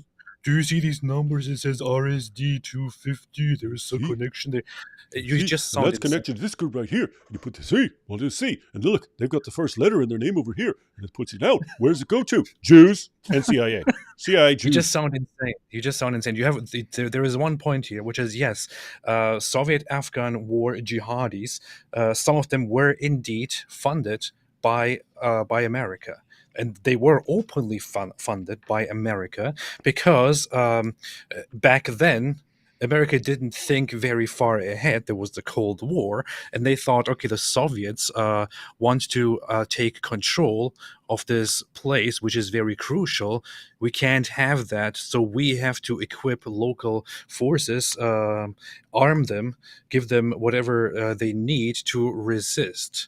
That's what they thought. They did not very much take into account that these organizations would develop into major Islamist terrorist organizations, which have then become nothing but a headache, a trouble for the U.S. This is a strategic failure. It's a mistake. It's a failure. It's not a genius conspiracy. Four-dimensional chess. No, it was a mistake, and the U.S. has nothing but suffered as a result of that mistake. What's happening in Ukraine is not remotely the same thing. Ukraine actually voluntarily on their own chose not to be part of the Russian sphere of influence because they don't want to. Because the majority of Ukrainians say, we don't like Russia, we don't want Russia, we don't want to depend on Russia, we don't want anything to do with Russia, we want to be part of the West. And the West has been helping them with that. It's not the same thing at all. Whether you agree with that or not, it's not the same thing at all. This is insanely stupid. Or is it so brilliant it just blew your mind? Yeah, with all the problems with the U.S. government supporting all these jihadis over the years, is that another example of people not understanding what the heck they're dealing with? Yeah, pretty much. We told them. We here at Goat Hub have our own boom boom room. Yep. It's most popular. It's even more popular than Muhammad's boom boom room in Pakistan. We got Adolf here in the boom boom room, played by AP. I believe that is going to happen. Please, Inshallah, Muhammad soon. meets Jordan Peterson. What do you mean? What do you mean by boom? That's a thing. I would play Jordan Peterson. Just have to starve myself. Yeah, you're going to have to starve yourself. Yeah. Why does he have to be so skinny? We just need to become friends with Jordan Peterson, and he needs to become a little more disillusioned with Islam, and a little less, oh, get a pen pal, eh? A little less like that, and he might jump in there one day. He actually started making some really, retweeting some really Islamophobic things. I don't know if you're paying What? attention. No, I But he wasn't. just yesterday, I think he actually, there is this account on Twitter, some account that focuses very much in a very harsh way on Islam and its terrible impacts and things that are going on. And they posted a short video of how Islamization changed cultures and cultural dresses into Islamic dresses. And he retweeted that and said the colonization. We are not allowed to speak about, or something like that, something along those lines. He actually tweeted that, which got significant attention. But this is not something that he would do in the past. But he started doing that, most likely as a result of Muslims being very hostile toward him over the last a year or so, which is just so stupid. They had It's him. insanely stupid. You had a guy They who had wants to him. build bridges and unite people. Who unite had people him. for a cause, and what? But They you, had yeah, and the rough part is that's the right then when you had that golden opportunity for access to this guy's platform and followers, you just have to get along with him. That's right. That's right. At the same time, Muslims are becoming going into their aggressive chest thumping. Oh, we're strong. We strong to you. You do what we want. And we call you names. We call you names. And that does work with lots of people. It does work with lots of people. It's not going to work with a Jordan Peterson. It's not. He's just gonna give up on building bridges and then start seeing problems. What do you mean by boom, eh? That would be funny. Hello! I don't buy your Allah. That's good. I think my rap video, Queer Intifada, is up your alley. Nice. Gotta check that out. You'll have to check that out. Quintifada. Queer Intifada. What about Muhammad meets Vlad the Impaler? Yeah, we mentioned that. Someone else pointed that out. That is a possibility. And it's one where it's easy to put a costume on and kind of look like the classic picture of Vlad the Impaler. Hey, it would be fun. It would be funny if if Vlad slowly turns into Count Dracula throughout the thing. No, I was just thinking we can't have an episode with him without including the Dracula aspect and doing some horror. That Have would to be. do that. Yeah, maybe at some point so it's just Vlad and they're having this discussion. At some point, Muhammad gets a little cut on his finger or something like this, and you see like Vlad's face change when he goes full vampire when he sees the blood. Have to go into the fantasy horror vampire aspect. Mm-hmm. Daniel Hakikachu meets Chris Hansen, a total To Catch a Predator moment. No, we are going to do To Catch a Predator. Not sure exactly what to call it, To Catch a Prophet or something like that, but that's going to have Muhammad. Now, if we wanted to do a follow-up, yeah, we'd need someone playing Daniel Kikachu. But yeah, the plan is to have Muhammad in there. I got to meet People think I Vocab. look like him. I don't see it, but I wouldn't. I can't do his voice. He sounds very, very weird. He does. He has a weird cadence to his speaking. I got I to was meet going to say Voc. something different. Yeah, no. Yeah, don't. Yeah, go ahead. Continue. I got to meet Vocab at Apologeticon. He was a nice guy, way cooler than D Wood. No, if you want to say nice guy, yeah, that's fine. Cooler? No, come on. Mike Winger is the type of nerd to make a book report on how to think more biblically while reading Twilight. That does sound That's like me. him. Muhammad meets the Wingalings. One Wingaling has the poison and the other has the antidote. Ends with dipping them both in the tea. That would be a Wingaling kind of thing to do. Ooh, yeah, Avery would do that. Next, Muhammad meets God Logic. That'd be a good one. Nice. That'd That's be a good good. one. Oh, here you go. No, good one. Do Muhammad meets Ezra. Love from Israel. That's a good one. Guys, by the way, this is why I ask. I mean, That's a there's good idea. something, there's some we didn't need to, no one needed to request them. We thought of it. We're like, oh, we got to do that. There are others where people are making requests, but you see the same names coming up multiple times, like Joseph Smith and Alexander the Great and so on. So you're thinking, oh, okay, lots of people want to see this one. But then there are situations like this where it's just, oh, that would be good. Did not think of that at all. Did not think of that. Muhammad as a promo. I thought it was spelled with an H and didn't have the PR in it. That's pretty rude. Pretty rude. He did like to get kissed all over his milky white flesh by his companions. So no wonder the Boom Boom Room is expensive to produce when AP have to snort several lines of nose candy. That is, Yeah. I mean, yeah, because he wasn't paying for his own stuff there.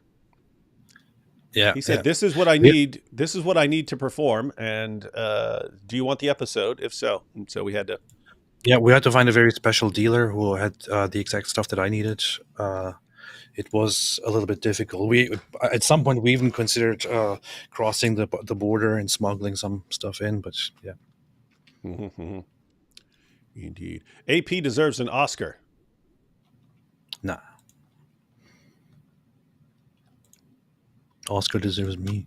I was just thinking. I was just thinking, man, if we should make an entire movie.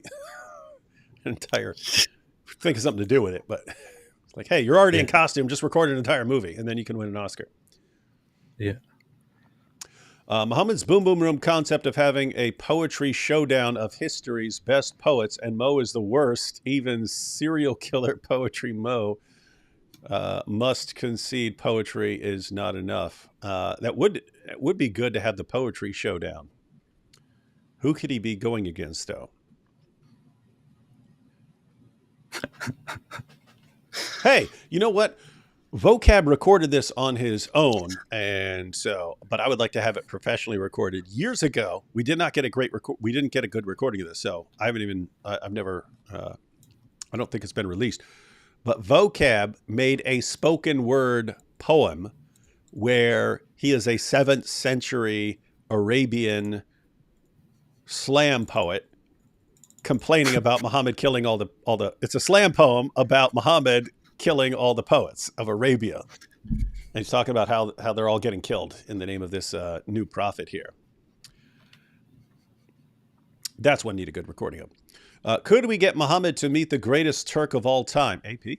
Light years ahead of every Turk, savior of Turkey, the Messiah Mustafa Kemal Ataturk, or Abdulaziz, two of the biggest whole leader memes. AP probably knows who they are.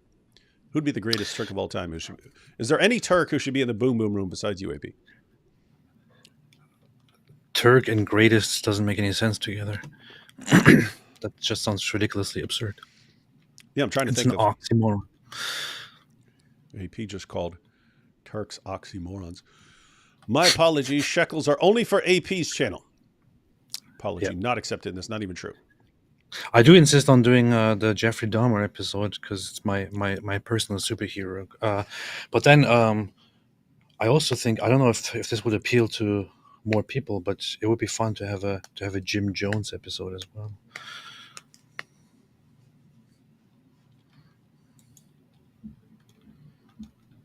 Why you What? just always want like pure evil people, and those are the people you're obsessed with? Everything is Hitler, Because Jim Jones, Jeffrey Dahmer. Everyone else like Jordan Peterson. Like, no, cannibal. We need a cannibal. it would be fun to see a comparison between Jim Jones and Muhammad. You know. No, that would be like they could have a battle over who's the greatest false prophet. Yeah. Just catching up, watching from the start. That skit was great. Yes, it was. Don't know which one you meant, but we have multiple great ones. AP Ernst says, have you watched Not Without My Daughter? Do you think what happened to her happens often? I've not seen the film. I know the gist. I know the story. And yes, it happens a lot because pretty much everywhere I travel, there's usually one or two women who come up to me during a break and explain that that's exactly what happened to them.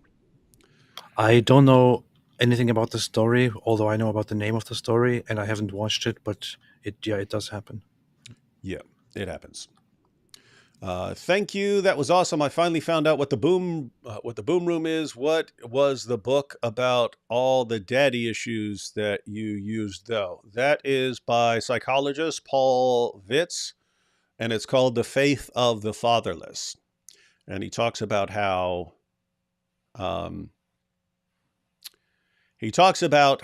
losing father figures or having very bad father figures, so like massively abusive fathers or something like that, when you're young, affects you in the future. And one of the issues is problem with viewing God favorably as like a heavenly father if what's been imprinted on your mind is a very negative view of father figures and so on. Anyway,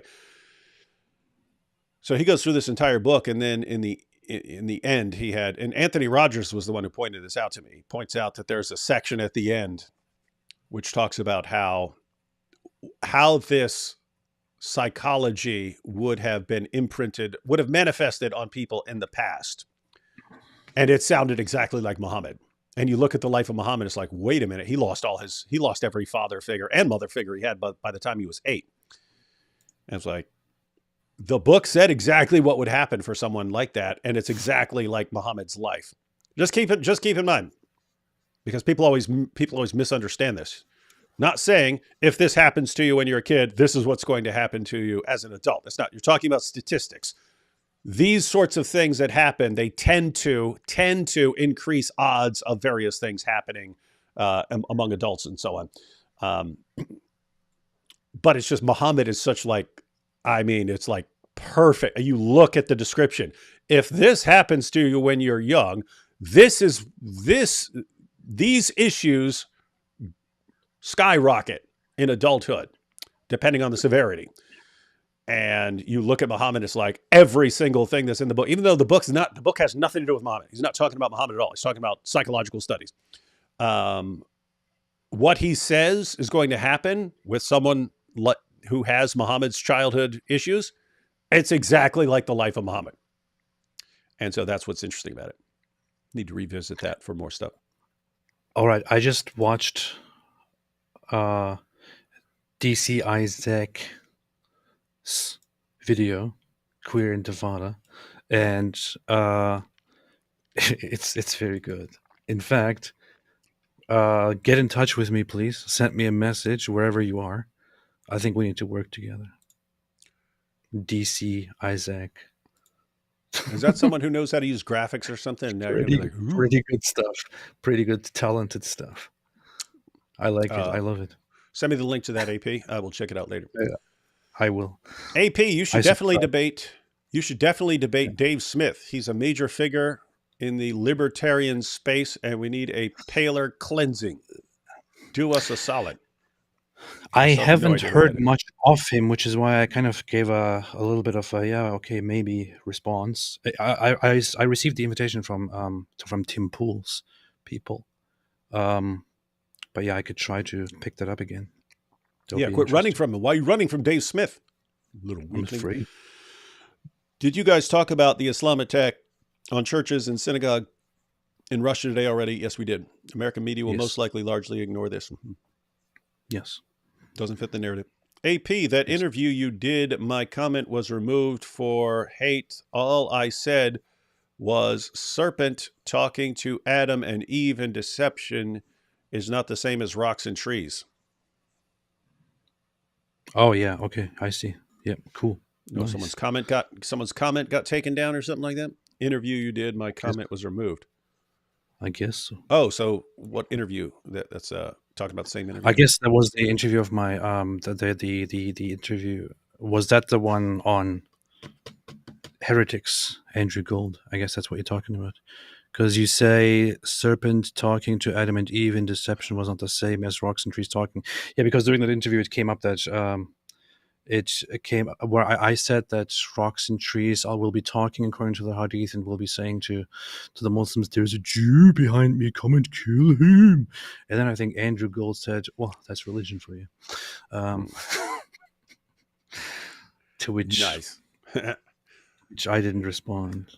Of course I thought not. that was very, very Of disrespectful. course not. You're like, yeah, good point. Good point. Yes, you see, Dawkins was right. Yeah. D Wood, how did you get through talking to Mike Winger about Jesus' death for 1 hour 4 years ago? I would not talk to Mike Winger about anything except why I can't stand his stupid nerd face. I live in Ohio. Where's the conference? I haven't heard about it. Yeah, check out. There's a link in some of the recent Act 17 polemics videos. You go to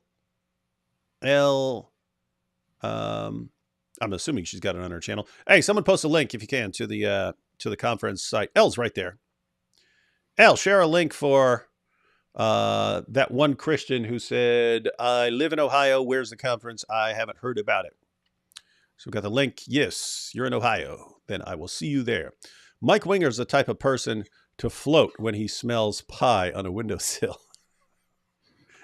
Is there a site where people are getting these jokes? Like an old cartoon when you smell something and you sort of float in the air. That does. But everything they're saying about Mike is so perfect. Nearly 1 in 4 Muslims leave Islam, and also the vast majority of Muslims who convert to Islam leave within a few years of converting. What's your thoughts? What are your thoughts on this, AP? This is true, by the way. Nearly 1 in 4 Muslims leave Islam, also the vast majority of Muslims who convert to Islam. Yeah, it's true.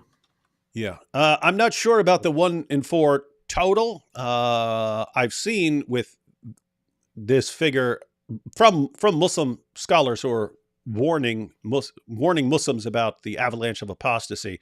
But I saw 1 in 4 young Muslims is leaving Islam. So 24%, somewhere in there. But then, yes, this is an old statistic as far as people converting to Islam and then leaving Islam. I also had that in a Muslim booklet that was warning people about the problems of getting these converts. And it was saying over half of people who convert to Islam leave Islam within 2 years of converting.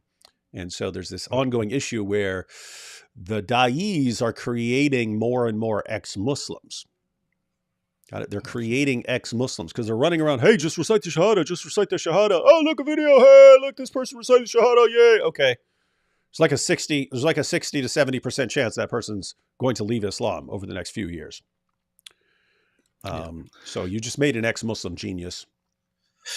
But I don't think that they can actually create people, so that sounds like nonsense. AP, I sent you some pics on X that you will like. Stop being perverted. Yeah, we're not interested in your perverted pictures, Lloyd. Yeah, I don't want nudes or anything. Please don't do that to me. Mike Winger is the type of person that while he is falling, he screams, "My altitude is decreasing." Guys, again, is there a site where people are coming up where people are like just copying these, or like people are these common jokes in some section of I don't know what weird sites people are on nowadays. Mike Winger is the kind of guy who actually enjoys watching romantic comedies with his wife. What a nerd. Muhammad should interview Mike Winger, played by David, in the next Boom Boom Room. That would be funny. I'd have to really nerd it up, but I could do it. Lloyd sent me a bunch of pictures of memes where the faces are replaced with your face, David, Oh, really? including one of Zakir Naik with your face on it. So Oh, okay. I'm just glad it wasn't some other kind of pictures with my face. Because Thaddeus gets at it when he goes live, and he'll open it up for Muslims to come on live, but he has to put it on a delay because guys kept coming, and then all they want to post is like gay porn with our faces superimposed on people. Anyway, that's Dawa, That's ladies and funny. gentlemen. That's Dawa. Dawa's powerful. The first good Great stuff. Awakening and such things were needed for the U.S. to have hope of formation. Islamic countries, yeah. Yeah. Yeah, you don't have the right kind of population. Iran, I would say, is the closest. Iran, the population there may be ready for it. Other places, not so much. Iran. Pair character bowing down and saying, thank you, pair character. With Vlad, make sure he has blood in a bowl, and Muhammad walks down a hallway with a bunch of dummies with spikes in them, and Muhammad converts.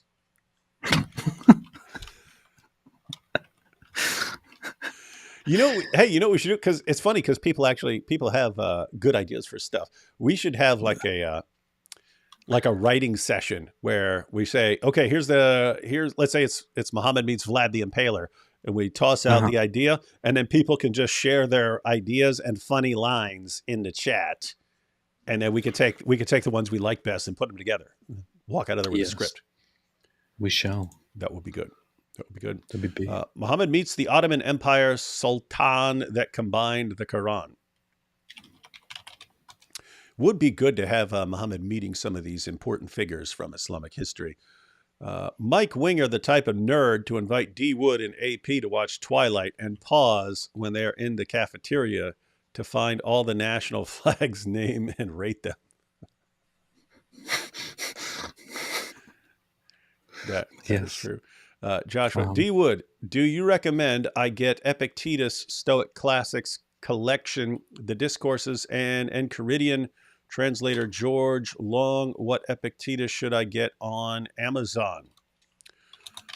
You definitely want those are the ones you want. I don't know about the translation. I would check the reviews. For the translation.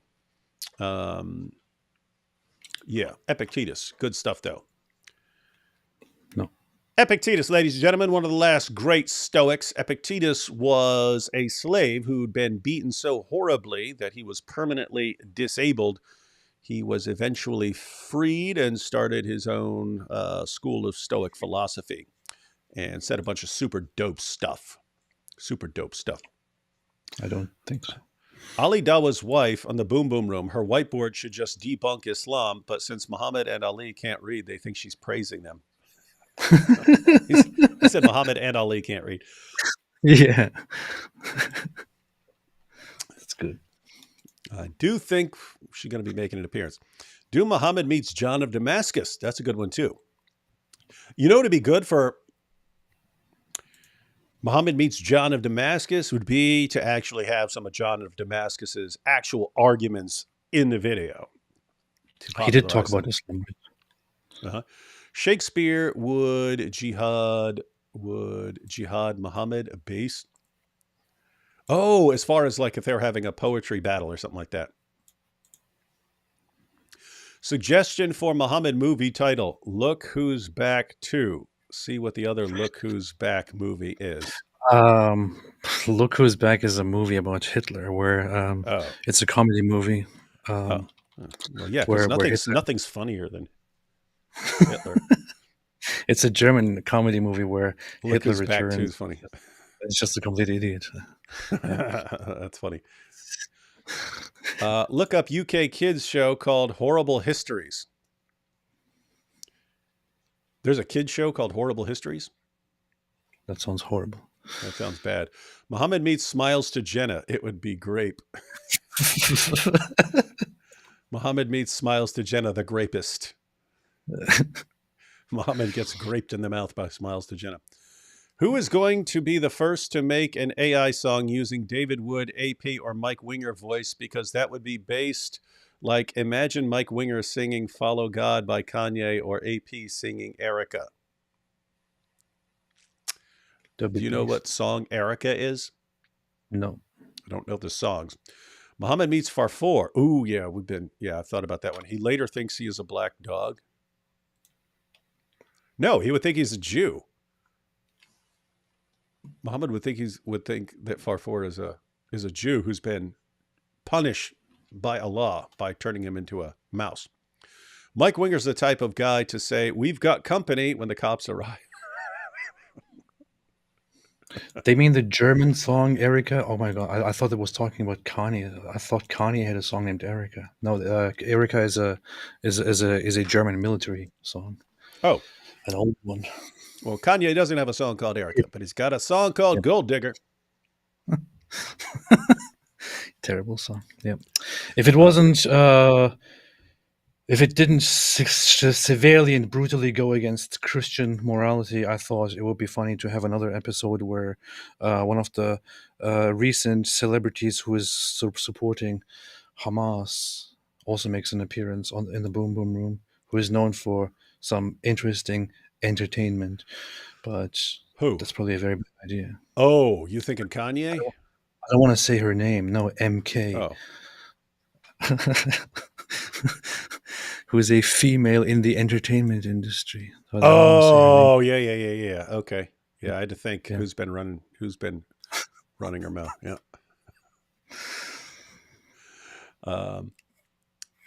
As a Jew, I'm glad that it's hard to become Jewish.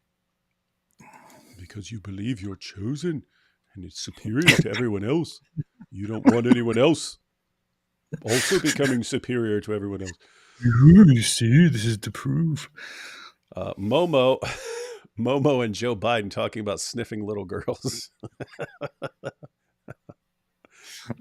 With me now is a guy who's called the Super Sniffer. Mike Winger is the type of person who has Civilization 7 already on his Steam wish list. I'm guessing that's a video game. Yeah, to be honest, not as I also put it on my wish list. Yeah. So. Ooh, he just said you're like Mike Winger. David Wood will kill the Goliath of Islam using the pebbles of truth through the sling of YouTube. It's a good description. And Tracy here, Muhammad meets the different sects of Islam to find out who's correct. He meets the different sects of Islam to find out who's correct. Yeah. Let's talk about sects. Let's talk about sex, baby. Let's talk about. Trying to think if we could write that entire thing. What if? Yeah, write a parody, but it's about all the different sects of Islam and what they teach and all the differences. That would be fun. And you could use the music. It would be because it's fair use. It's because parody. It's parody. Uh-huh. Yeah, that's good. Indeed. Oh, guys, we have a debate tomorrow. We have a debate tomorrow at, I believe it is 3 p.m. Eastern Time on the channel The Gospel Truth. In fact, if someone wants to toss a link in there, that would be helpful. Let me check The Gospel Truth. I guess we'll just share the links before the show tomorrow. Yeah, 3 p.m. tomorrow on The Gospel Truth. David Wood, an apostate prophet versus, it's a 2-on-2 debate. David Wood, an apostate prophet versus Tahir Nasser and Umar Nasser. Was Muhammad a true prophet? So we got some Muslims stepping up and defending Muhammad and actually showing why people should believe in Muhammad. I'll probably say this in the intro tomorrow.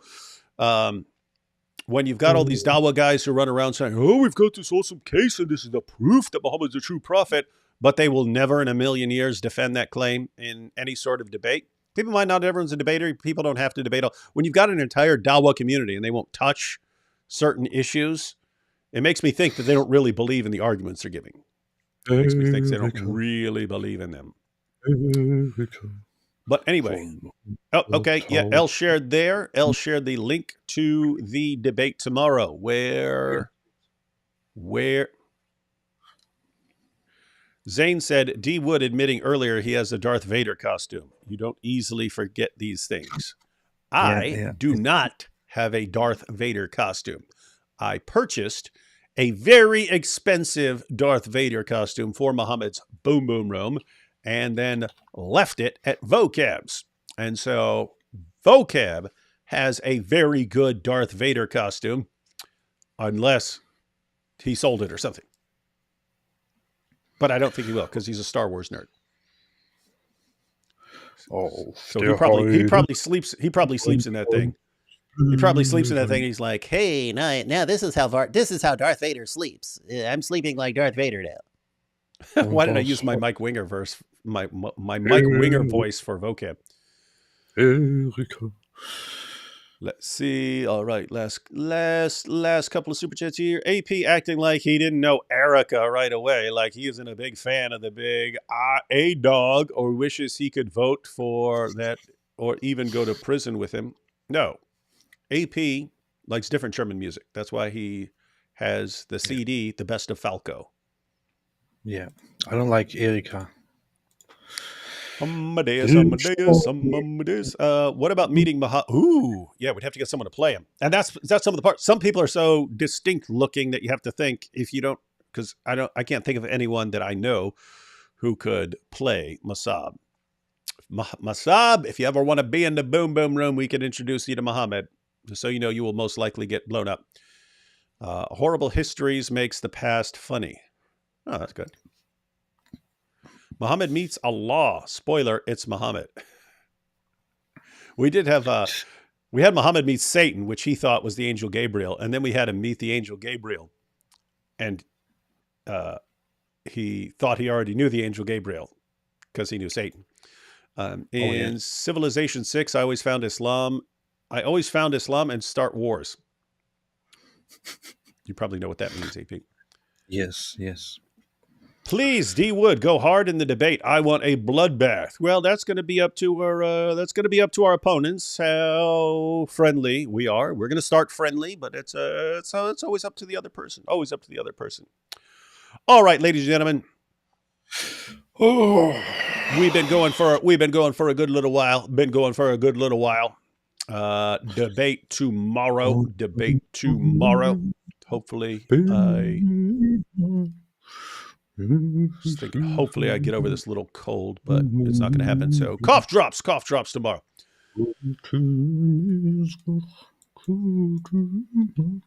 what? Trying to think of, since this is a Boom Boom Room live stream, thinking of who's going to be next in the Boom Boom Room. Oh yeah. Not as far as the request. I'm talking about as far as the ones I've recorded already. Which one will be next? I predict for next week, Muhammad meets Salman Rushdie with Robert Spencer starring as Salman Rushdie. I predict. What if we had Baphomet in the Boom Boom Room? Oh yeah, Muhammad meets Baphomet. That would be another one where he meets himself. That would be funny. And finally here, AP, the type of person to coop with Mike Winger? Is that co-op? What is that? What is Co-op. That's what you use when you play multiplayer games together with somebody. Oh, I've done that. I played Call of Duty zombie mode with other people before. See? Now we all know. All right, ladies and gentlemen. So that's it. The episode of Muhammad's Boom Boom Room, if you want to check it out on its own. The Freud episode and the new one, Muhammad Meets David Wood. Those are over on Act 17 Polemics channel. You can check it out. There are more episodes of the Boom Boom Room over there. And we will have a debate tomorrow. Once again, if you're in the Ohio area and you want to go to the Apologetics Conference next month, you can. Me and AP will also be recording a video inside the church. If you want, there are cutaways to the audience saying various things in response. So if you want to actually be in a dope video, you can. But don't be in the video and then come back later and be like, I don't want to be in the video anymore. Too late. All right. Everyone. be doing it anymore. All right, everyone. Thanks for joining us. Check out more of the Boom Boom Room and hope to see you tomorrow at our debate. It'll be super dope. Inshallah. Alhamdulillah.